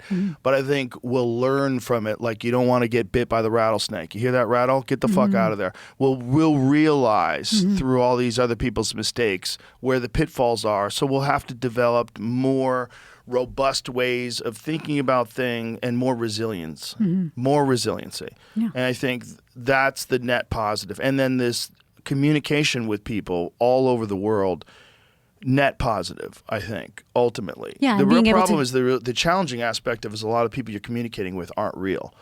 And that's a giant problem now. China was busted using ChatGPT to promulgate. They were using it to they were going into Reddit forums and they're using it on social media, and they were pretending to be people, and they were arguing about stuff. And you could just give it a prompt, like from the position of a white supremacist, say why all Mexicans should be kicked out of this country.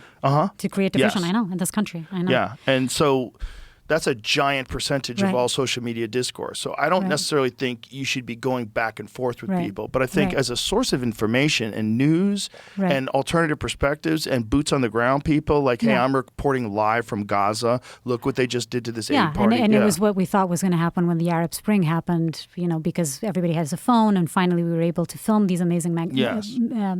revolutions, but I think that promise has sort of waited a little bit. I have to point out one thing you said, how scams are not as prevalent these days. I shouldn't have said that. That's not what I meant, really. I meant the government.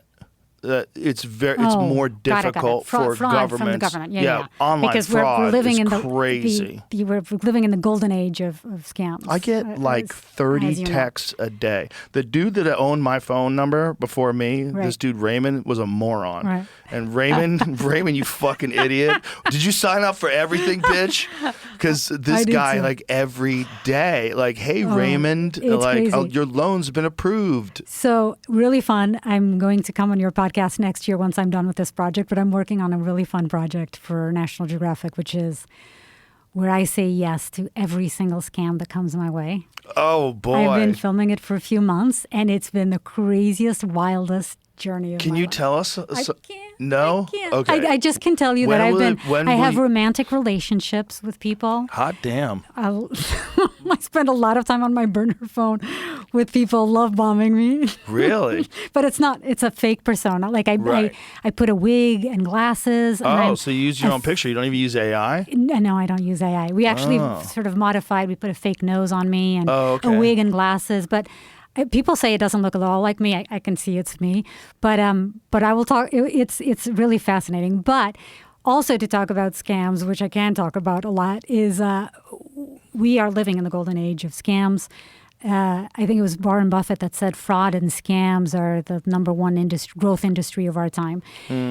And one of the stories we did, which is so sad, and I hate to bring it down back to a sad topic, but is that I didn't know this before starting to report on it, which a lot of times you think, these scammers, these guys that are texting and emailing you and calling you, that these are, people in West Africa or, wherever, but like loan operators. Well, we did a story about these scam factories. Have you heard of these? No.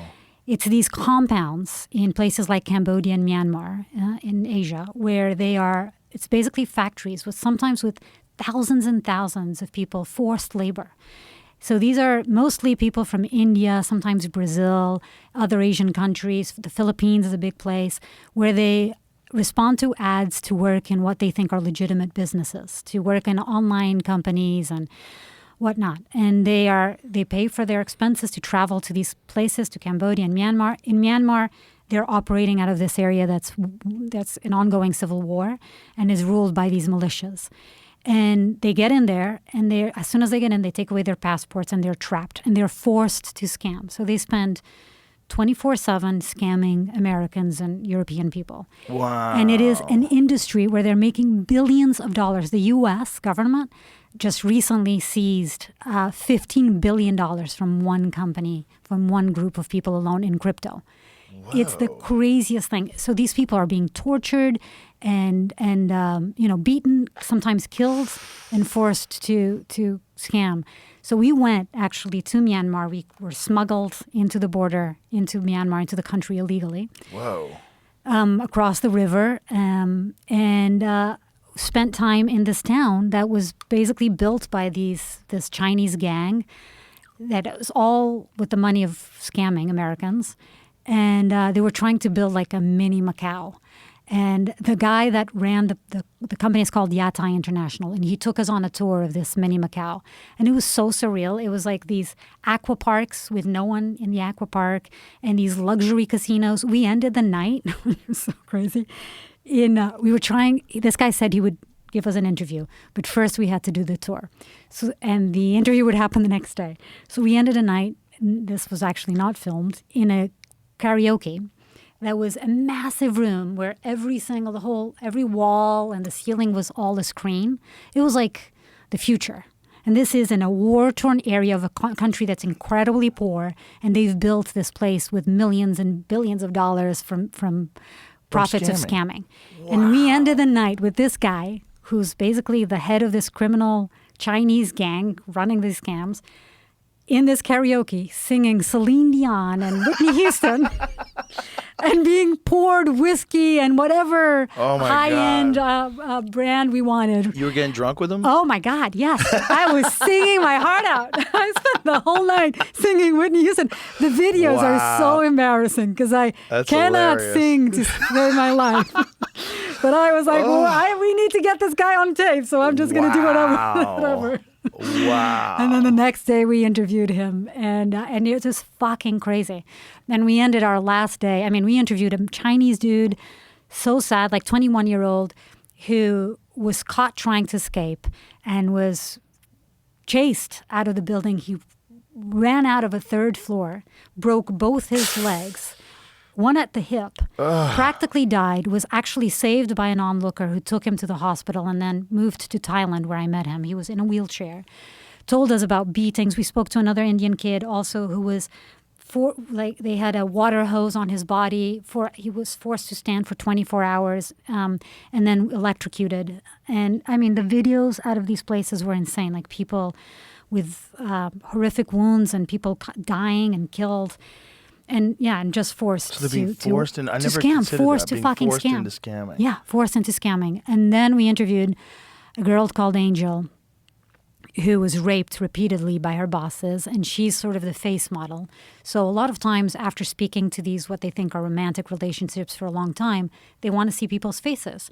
So this is the girl that then they put a fake of AI face on top of her, but it has to be a girl because of the mannerisms and the voice. And they have this girl who actually speaks English. And she would talk to victims of scams and pretend that she was the wonderful woman that they'd been dating for months, and convince them to put their money into this crypto business that was fake, and take millions out of these victims. So this woman starts crying and telling me how she knows she's doing something awful, and how she's raped and how she doesn't want to be doing. And at the end, she says, I said yes to doing this, even though it's incredibly dangerous. But I accepted doing this because I just want a message for the victims in America, the people that I've spoken to, that I'm sorry. I just want to apologize for all the harm that I've caused. And she's like in tears, but I have no way out. I mean, these are heart-wrenching stories. And the last day we were there, we were able to there's this amazing organization called Acts of Mercy, religious-based organization that is working to try to get these people out. And a lot of these bosses actually, if you can pay for ransom, you can pay $10,000 to save a person from there. So because if you're a bad scammer, if you're there and you're horrible and if you're sad and depressed and you're not doing your job, it's better for these bosses if you just get paid $10,000 to let this person go. So there was this case of the Filipino woman who the boss had agreed to a $12,000 payment to release her.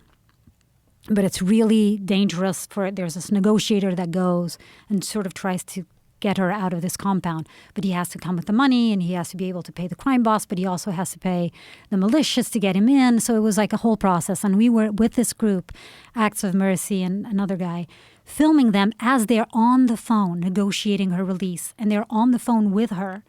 She's inside the scam center. And she's like, where do I go? This scam center is massive. She had no idea where to go. And they're saying, go to the west gate. And the guy is there waiting for you. She's like, I don't know where to go. And she's crying. If they see me with the phone, because it's a confiscated phone, they're going to beat me and they're going to put me in the dark room where I'm beaten and, tortured for days. And Amy, the woman on this side, is telling her, believe us. There's somebody waiting for you. Do not be afraid. Bring your phone. We need to be telling you how to get there. It was his whole ordeal. It was like fucking insane. It was out of a movie. And in the end, they didn't manage to get her out.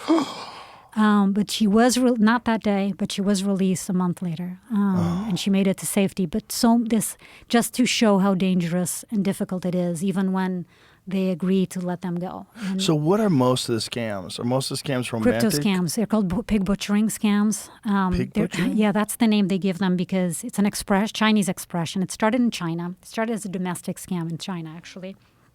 And yeah, pig butchering because the idea is that you fatten the pig, which is your victim, and then you kill them at the end, right? Oh, and which that's why it's called How pig evil. butchering. But the idea is that you meet somebody online, and it's usually a beautiful girl or man, and you start a relationship with that person. You start. How do they meet them?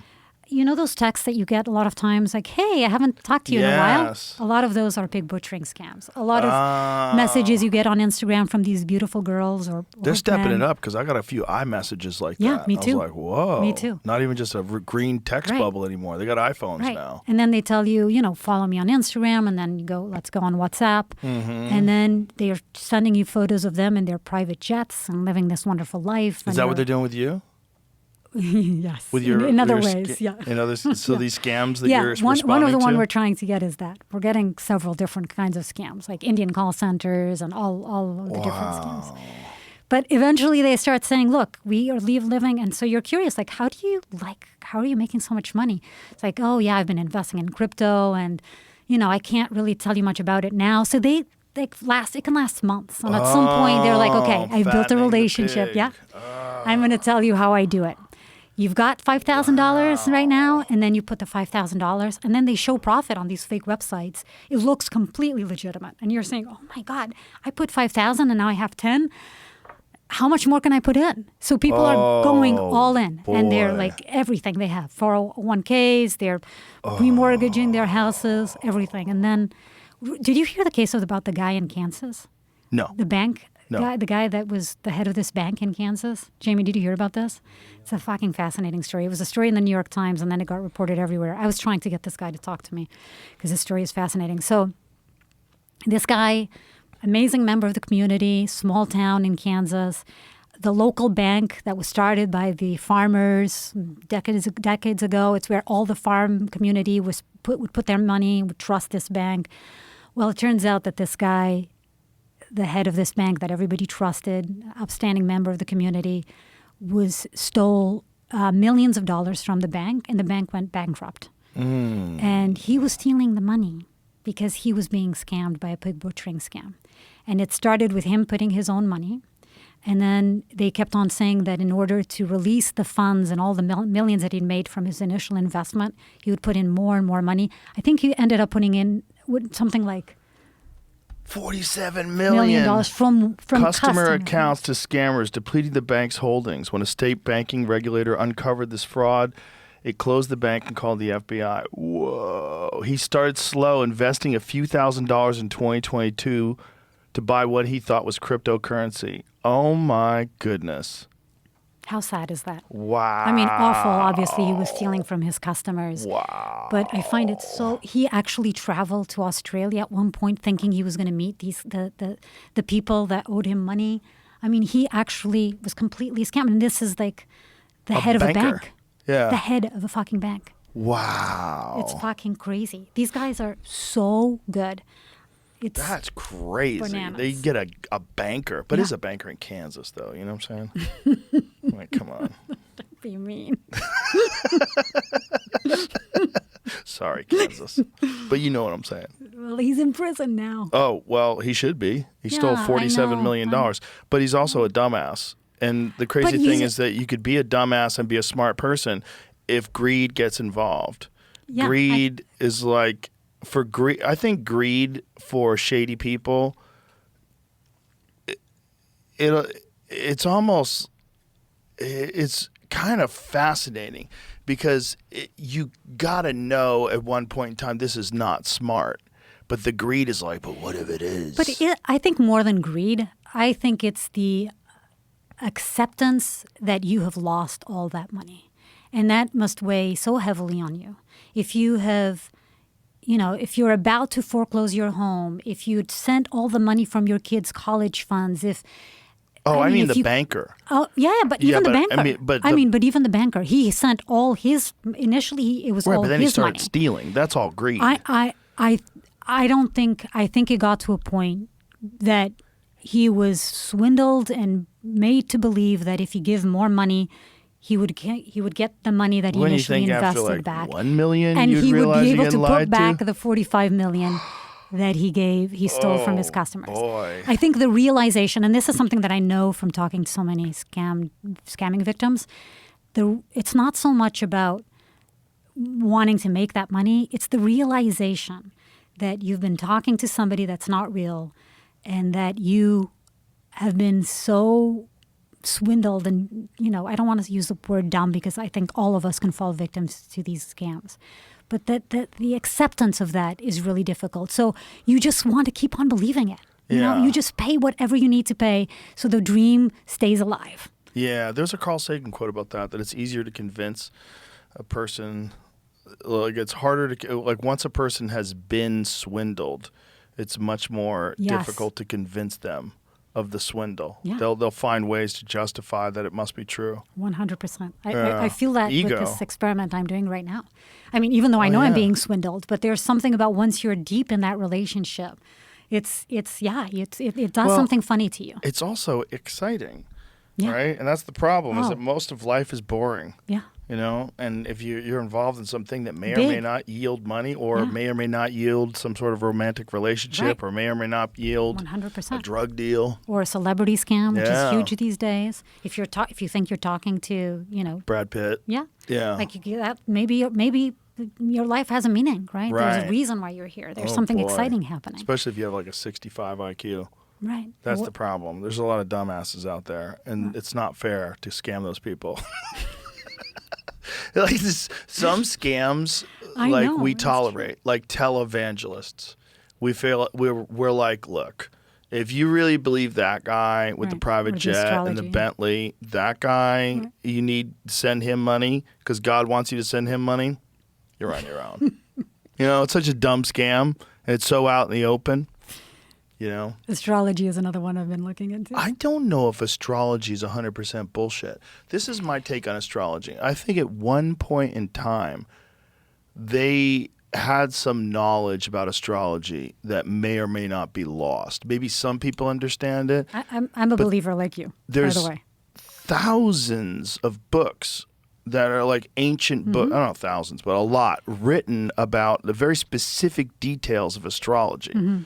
Like in terms of like where the constellations are, what time of the day it is, where the Earth is in relationship to Mars. It's very weird stuff, because I want to know, like, what the fuck was the origin of all this? Right, absolutely. I meant psychic scammers. Sorry, not astrology. I meant psychic scammers. Oh, psychic scammers. Yeah, psychic I'm scammers. a believer in astrology as well. I think there's something to real astrology. I think so too. I need to get a real astrologer on. I've tried to find one that I think is legit.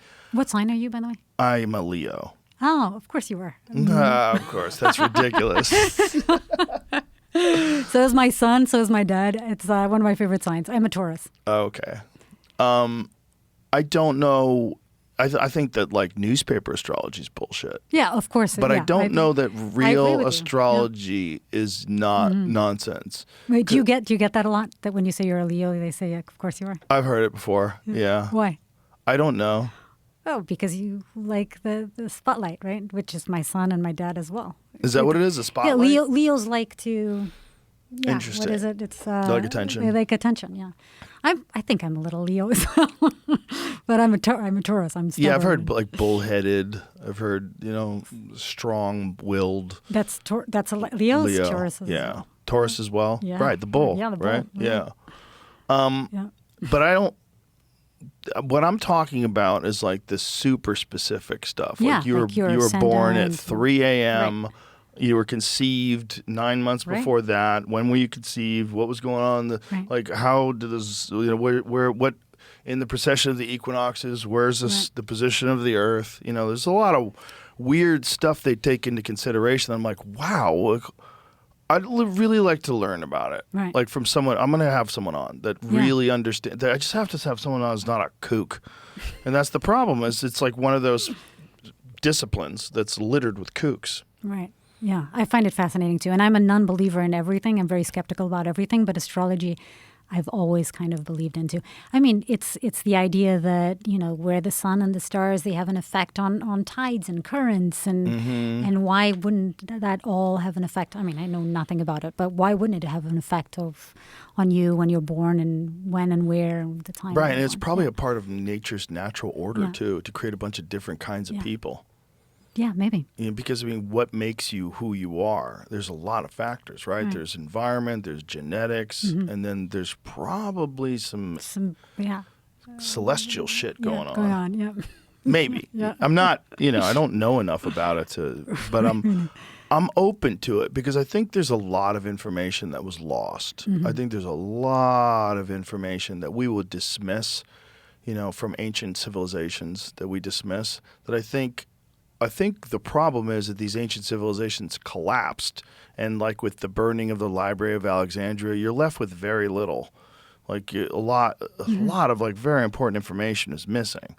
And so then you got to kind of like go, well, that seems like bullshit. That Right. seems like old folksy stuff. Right. Like maybe, or Right, maybe there maybe was not. like, Yeah. maybe they had figured something out over a long Right. period of time and there was a science to it. Right.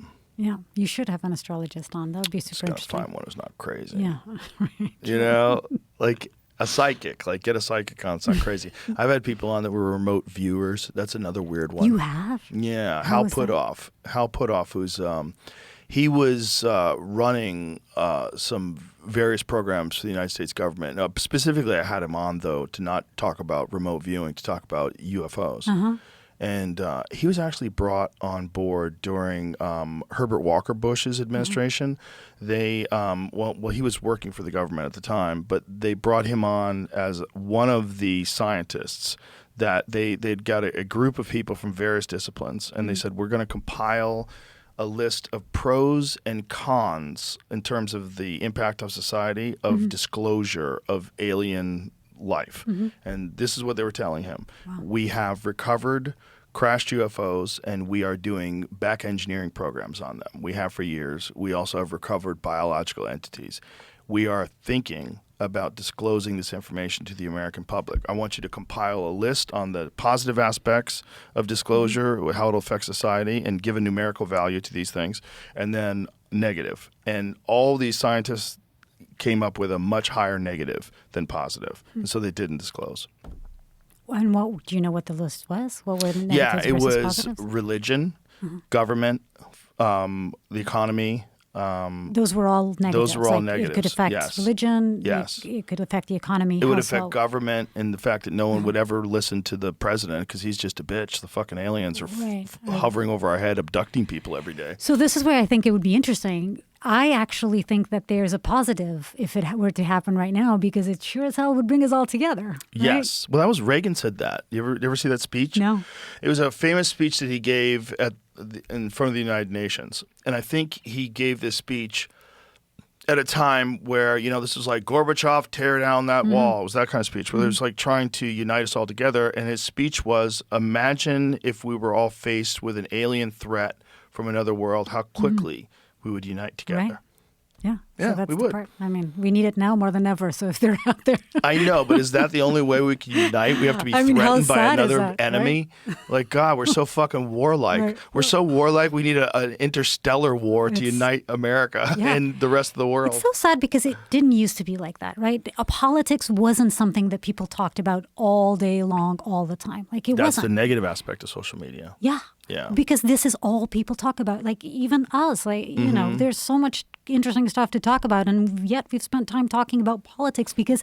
But we're talking about the unfortunately- fascinating aspects of politics as it affects human civilization and, how, No. and discourse. Yes, but also like the division and the right Yeah. and the left and being careful with what you say, because what if the other side this and that? It's now in every single home, in every single conversation people have, and it didn't used to be like that. It just didn't. Like government was there, it existed, it's supposed to work well.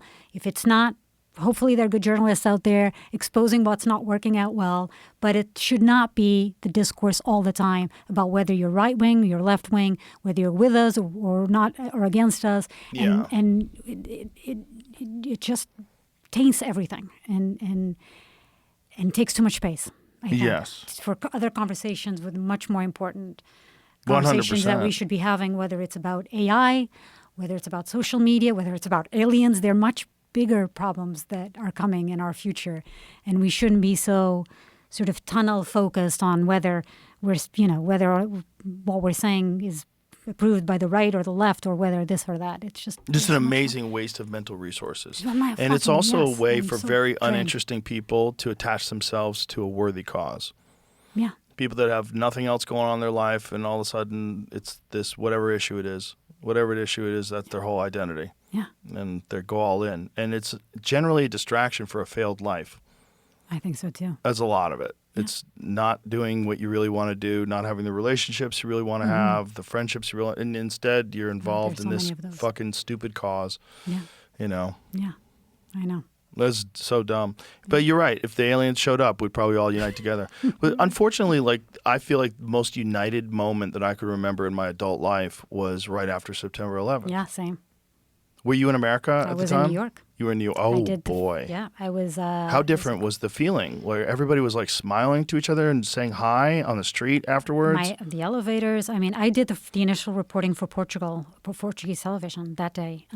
So I was at Columbia University's journalism school. I just moved to New York a month before.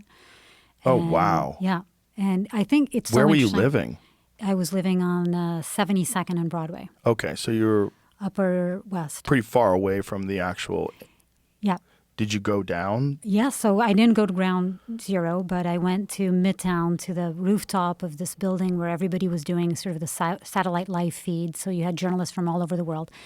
Meanwhile, I was 24, 25 years old. I had like zero experience doing a live feed. I just moved to the United States. It's an interesting story how I even got to the U.S. because, I applied for Columbia University 3 times. The first time I was not accepted. The second time I was put in a wait list and didn't get accepted. The third time I flew to New York and I knocked on the dean's door. And I explained, I'm Portuguese. I really want to come to this university. I want to be a journalist in America. And he sat me down. We spoke for an hour. And that year I that's was amazing. accepted. That's And- amazing. That's yeah. amazing that you could do that. And it taught me my first big important lesson in journalism, which is Get in there. persistence. Don't be afraid to get no's because, what's the worst that can happen, right? Yeah. And but a month after this, I'm in New York. I'm sleeping in the morning, and I start getting phone calls. And I was sleeping that late because I'd been studying until really late the night before. And the first phone I pick up was my television station that I'd worked for in Portugal. I'd done an internship there and worked there. And they called me and said, "Hey, turn on your television." And it was when the first tower had collapsed. And they said, "Turn on your television and see what's happening." I had no idea this was happening. And they said, "We need you to go to Midtown and we have no Portuguese journalists in Manhattan. All our journalists are in D.C. or they're outside of Manhattan. Manhattan had been locked down. You need to go down and do the live reporting for us of what's happening." And suddenly my cell phone started ringing, and it was my mother who was crying and begging me not to leave the house. And I had to explain to her, "Mom, this is like my dream is to become a journalist. It's part of my job, and I have to go." Anyway, an hour later, I was at the rooftop of this building surrounded by all these journalist heroes of mine that I grew up watching on live television and shaking. I was so nervous. I wasn't sure if I was going to be able to put 2 words together. So nervous. And I ended up doing my live report, and it all went well, and I was ecstatic. I was so happy. I was like, "Oh my God, I did it. I have a future in this profession that I really want to be a journalist, and this is great." And then I will never forget, and I get emotional every time I talk about this, but I will never forget just walking down to the streets, and it's every time I talk about this, and seeing the first people looking for their loved ones, right? And it's like the posters with the faces of the husbands and the children and not knowing where they were. And that moment totally changed my life because, sorry. It's okay.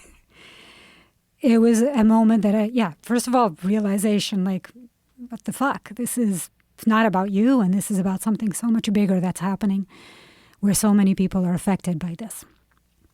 And it was the moment also that I realized that the kind of journalism that I wanted to do was try to understand why this sort of evil happens in the world and how do things like this exist. And a year after I graduated from Columbia, I moved to the Middle East.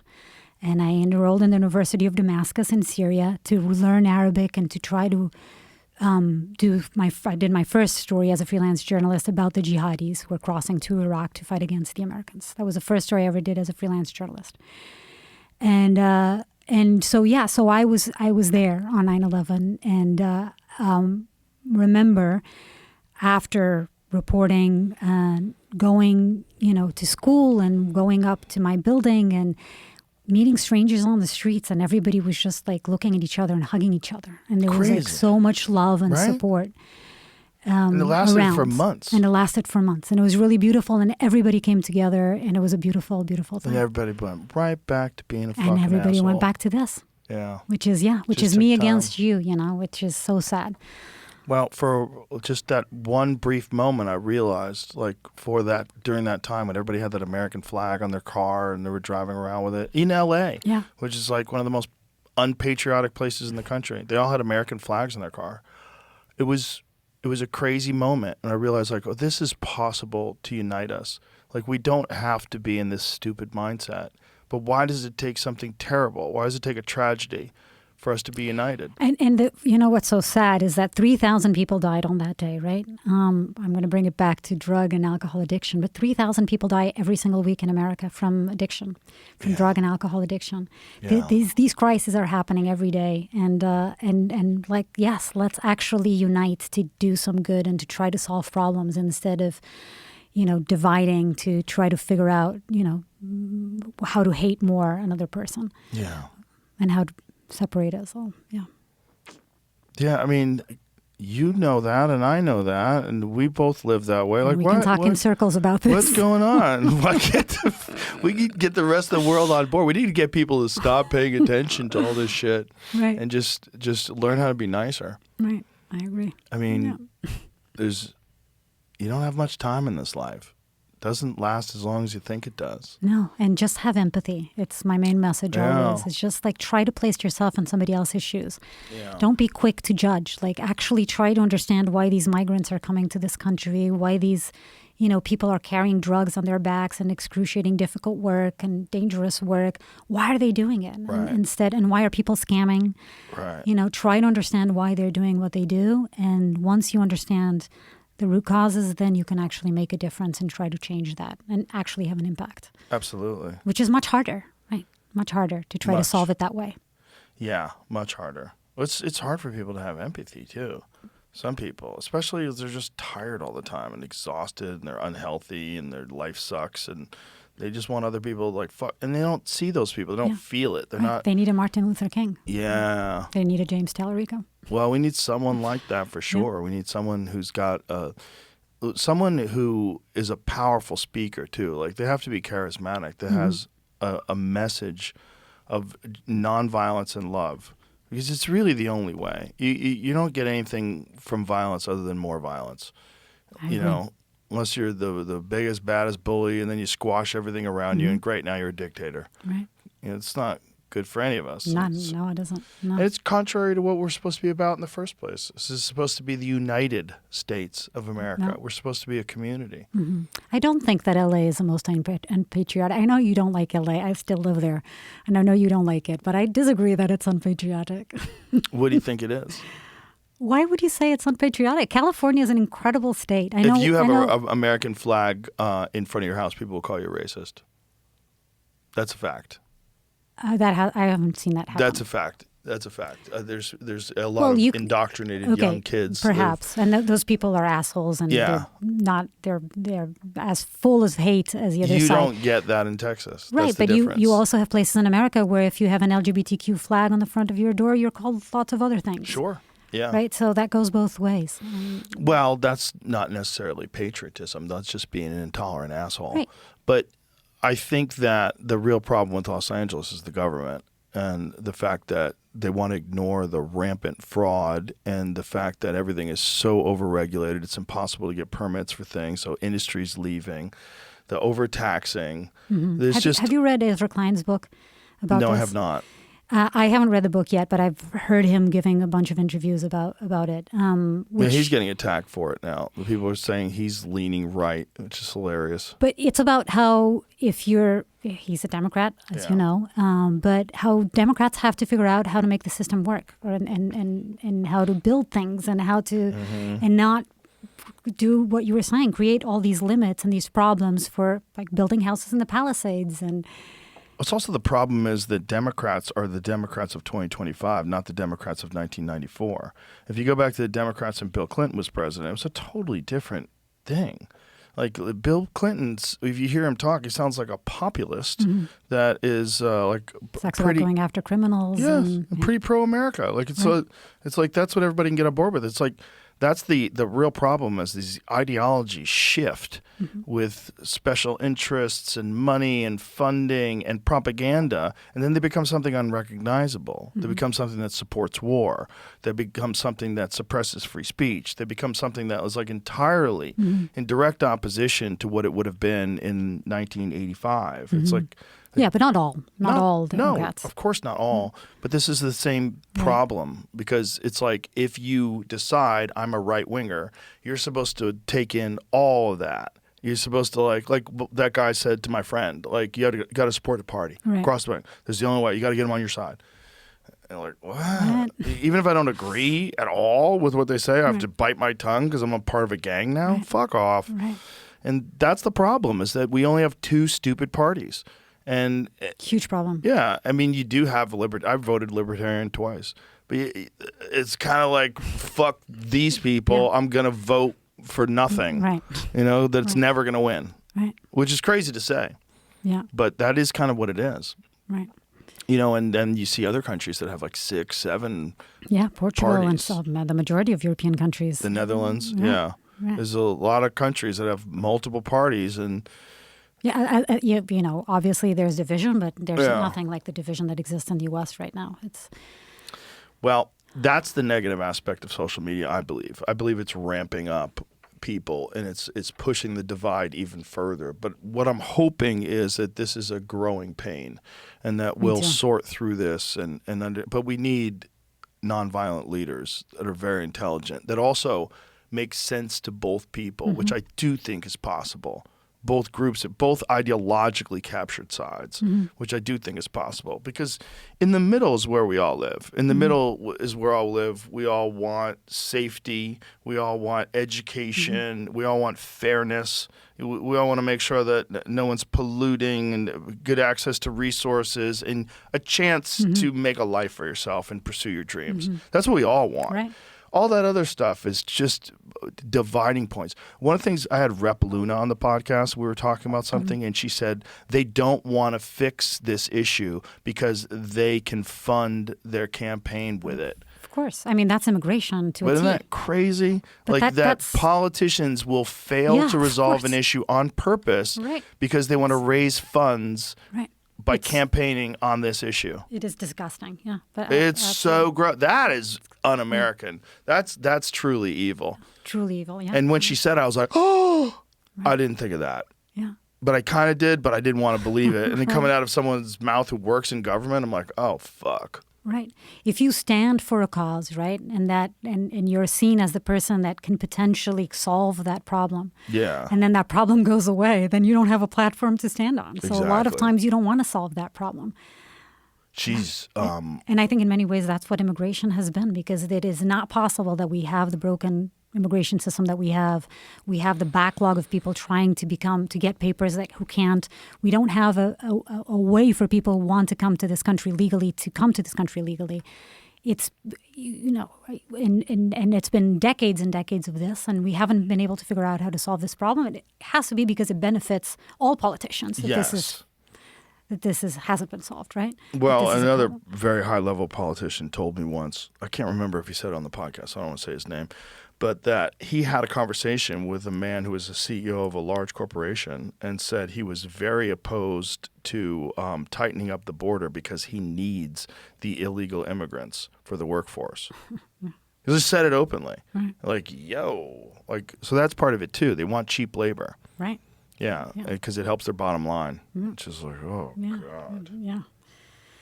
Oh, God. And as long as those people don't have paperwork, they have to shut the fuck up. They can't demand better worker rights. They can't, Yeah, which is a problem also now with the raids, is that a lot of violence is happening, you know, even if it's rapes or domestic abuse, and people are just, even if they're going through this, they're not going to call the police because they're afraid of being deported. They're scared they're going to get deported. Of course. Yeah.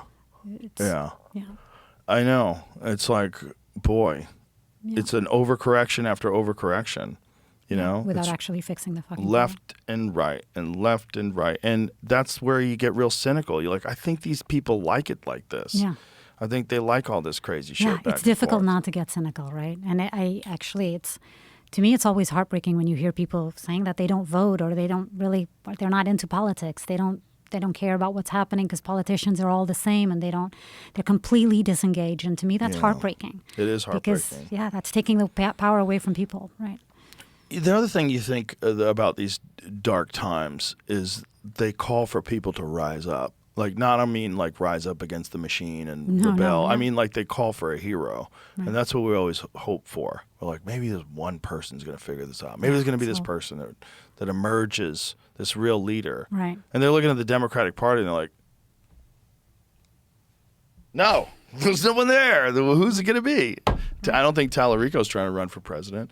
So outside of him, who really makes sense? Well, you got a bunch of people that are just politicians, politics as usual. Right. And you then have once a they bunch get of cowards, inside, you have a and bunch of cowards on the Republican side that even when they're 100%. seeing this stuff happening, even though we know that they don't agree with it, even though we 100%. know they know it's morally wrong, they're too afraid to speak out. and they're all insider trading. Yeah. All of them on That's top of another that. They're all fucking making, crazy. it's crazy. You see, they're making $170,000 a year. They get into office. Within a couple of years, they're worth $10 million. They're worth $15 million. And you look at it, it's all stock trades. Like, this is bananas that this How is this legal. allowed? Yeah. You motherfuckers put Martha Quinn in jail. Put Martha Quinn in jail. Tried her for insider trading and got her on lying. Martha Stewart, you mean? Oh, did I say Martha Quinn? That's the MTV VJ. Sorry, Martha Quinn. Stewart. I love Martha Sorry, Stewart Martha so much. Stewart. She's That's so amazing. funny. I I fucked really that want to up. have her on my podcast. Oh, yeah. She's a She's badass amazing. lady. But they put her in jail. Yeah. They put Martha Stewart in jail, who was Yeah, like I know. beloved I mean, by so America. ridiculous. Have you watched the doc No. about her? It's so good. No, she's quite a lot. So great. But you also have to be quite a lot to become that person. You know, Yeah, that's how absolutely. that's how you become that person. She's a proud bitch, and I love her. Yeah, I mean for that's it. it's kind of funny. You know, you could say the same thing about a lot of people Yeah. that are very famous. Well, listen, it's always great to talk to you. I Thank really you, Joe. appreciate you coming here, Same. and you do amazing work. You really do. It's so courageous and so necessary, and I think you provide a window into various aspects of life on this planet that otherwise people would not have access to. Thank you. And I hope the podcast will be the continuation of that. I'm sure really- it will be. I'm sure I'm it will really be. excited. So, The Hidden here it Third, is. Thanks, and Jamie. it is available on YouTube. Is it available everywhere? Everywhere. Everywhere. Who's this Wherever first you guy you get have here? your podcast. That's the Fabian trailer? Alomar is an amazing guy. That's the retired FBI agent that I spoke with. You should listen to that episode. What is it about? So he's the guy who went after the pill mills in Florida, who was doing his investigation at the same time as I was doing. And then Fabian Alomar is a great guy. And he's a this a guy's a former different guy. skater, did 9 years in prison. He was sentenced to 7 years in prison for kidnapping and beating the shit out of this guy who supposedly he was on meth, very high on crack, actually very high on crack. Anyway, beat the shit out of this guy who allegedly had raped his sister. But kept him in a trunk, beat the shit out of him. Was arrested for 7 years and then did 2 more years because he almost killed a child molester in prison. But basically did a whole 180.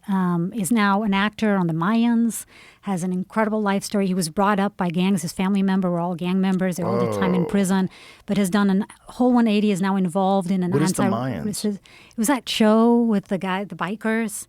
Oh, it's a biker gang He also show? did that with Eva Longoria, the Hot Chili, what was it called? The Flaming Hot movie. He was also in okay. that movie. Anyway, he's become an actor, but also very okay. involved, a pro skater, and also very involved in anti-recidivism. And then another guy we had on was Matt Boyer. Do you know Matt Boyer? He was... you should have him on. He's in prison right now. We interviewed him a week before he went to prison, actually. Jesus. He's the guy in the Otani scandal. The Otani scandal? I don't the know baseball. that scandal. Yeah. Do you know it, Jamie? Yeah. What happened? So, you know Otani? Yeah. Biggest, most well-known, most successful, I don't know Baseball sports player, yeah. terms, Okay. but the best baseball player ever, Right. apparently, is Otani. He's in the Dodgers. He was signed up for the Dodgers. It turns out that his translator, who is also his best friend, because Otani is Japanese and doesn't speak English, so he has a translator who's also his best friend in the U.S., was with him 24/7, had a gambling problem. And the bookie in this gambling problem was a guy called Matt Boyer, fascinating guy. Grew up in Orange County and built an empire. I mean, making millions of dollars as an illegal bookie, flying private jets, like betting insane amounts of money himself. He's also a gambling addict, but was like had high, athletes from all over and important celebrities, basically placing bets with him instead of placing them online. They placed them with him, but all illegal. And it was found out just before he was about to sign for the Dodgers, the Ohtani, that while they were investigating a casino in Vegas, they came across this bookie, and through this bookie, they found out that Ohtani's translator, and possibly they thought initially maybe Ohtani, was illegally betting. And this is a guy that stands to make millions for the Dodgers, for all the companies that he sponsors. Yeah. So this was a fucking massive deal. And it turns out that Ohtani was not the one betting, that it was his translator. Matt Boyer, who's at the center of the scandal, believes that Ohtani knew that that his friend and translator had a gambling problem, but he came out and said he had no idea, and nobody wanted this problem on their hands, right? The amount of money that you could lose, and so the guy came out saying. Initially, he said that Ohtani knew. The translator said Ohtani knew, and then he came out and said actually Ohtani had no idea, and I lied, and now he's also in prison. But Matt Boyer is now serving, I believe it's 7 or something months in prison. And illegal gambling. For being a bookie, for money laundering. And I think it was something like $40 million. Much more. His losses were around 19,000 bets. Boy, that guy was hooked. Between September 21 and January 2024, his winnings amassed to be over 142 million. Whoa! He won over 142 million, which he kept for himself. His losses were around 183 million. Oh. He lost $40 million that he still owes Matt Boyer, by the way. His main bookie was this guy. Oh my God, he must have been gambling so high. It's insane. That's and he so couldn't scary. stop. And Matt talks about like this guy. He'd be down on a place, and he says, "Let's double that, let's triple that." He was always sort of chasing that dopamine high. It is a crazy addiction. It's the secret. It's the hidden addiction, as they call it, because you can be you can have a job. You can be a working addict, and nobody will ever know that you have a massive gambling problem until it all comes crashing down. For whatever reason, when people get hooked, they can't shake it. It is a crazy one. Yeah, because the dopamine, it's really interesting because you get the hit of dopamine whether you lose or win. So you're always getting that dopamine hit. Did you see Uncut Gems? Adam Sandler movie? I did. Yes, I did. The best representation of a yeah. gambling addict Yeah, I've ever sorry. seen in a film. Like watching that film gave me anxiety. I was like, oh my God, don't do it. Don't do that. I know. That. I know. It's so anathema to who I am too that I always get so nervous. Like, don't let people do this. I know. But I've been around a lot of those people. When I was in my early 20s, I spent a lot of time in pool halls. And I was around a lot of gambling addicts, and I was just fascinated by it. People that would go from the track to the pool hall. So they would go to the racetrack all day, gamble on the races, and then go to, maybe off-track betting, bet there, and then they go to the pool hall, bet there, try to get a poker game, bet there, try to go to Atlantic City on the weekend, bet there. Just full-on gambling junkies. Their whole life revolved around gambling. Right. They didn't care about anything else. And it's not smart because they know that the probability that they're going to lose more than they win. They were like a full-on meth head that was just chasing the high. I mean, there was no thought of, hey, I don't have any money and I'm 40. There was nothing like that. It was just, I'm in this and this is what I'm doing. I need to win. Right. Yeah, it's crazy. Yeah. It's a terrifying addiction. It's terrifying. It's really, really terrifying. Because it's weird. It's like, oh my God, what hijacked your brain? Right. And unlike other addictions, there's no government program out there to help you. And now we're making betting legal. Sports betting is now legal in the majority of states. So it's like, we've got ESPN and all these big companies making money from it. I know, but I'm not opposed to that. Here's because I don't have a gambling problem. So if But I agree that the problem is not that you're making money from the betting, but then knowing that gambling is a problem and that there is addiction, then you should be able, it is your responsibility to set aside some money to try to figure out how to address the problem of addiction in gambling. Yeah, but I don't think there has been an established solution for gambling addiction. I think some people are going apart to fall from by the banning, wayside, and yeah. they've always been that way.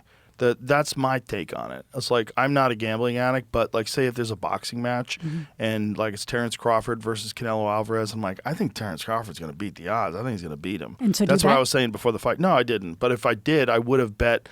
But I would have bet a couple $100 or something, maybe Right. 1,000. Right. You know. Yeah. And I think the odds are, I mean, it might have been like 2-1 for Canelo. So you would have made $2,000 on 1,000. Right. But I don't have a problem with gambling, you know? So it's not, I think it should be legal, just like I think alcohol should be legal. I think you should be able to go to a store and buy alcohol. You know, I think me too. most drugs should be legal. Yeah. I think the real problem is the fact that they're illegal, which means you're getting them from cartels, you know? But Agreed. then there's the dilemma of how do you change that? Like, would you just rip off the Band-Aid and make everything legal, and then you become Portland for a few years? The whole country's fucked, and how many people die of overdoses because of that? Like, Yeah, that's an but unpopular Portland, I don't think way is a good example because they also didn't have the safety net. So that's what I. They were I also usually super say. kooky. Oh, right. It's a super kooky place to kooky live, place. anyway. Keep Portland weird. Well, Mariana, I appreciate you very much. Thank you, and, Joe. When you're done with the scammer thing, come back. I will. Please. Can't wait. I need to hear everything, okay? will. All right. Thanks, Joe. One more time. The show is called The Hidden Third. The Hidden Third. It's on YouTube on youtube.com/Mariana van Zeller. And we've got 2 episodes already that premiere this week. And it's a weekly podcast. So new Fantastic. episodes all the time. And you can also get it on Spotify, Apple Podcasts, or wherever you Beautiful. get your podcasts. All right. Good luck with that. Thank Thank you. you, Joe. Thanks for being here. Bye, everybody.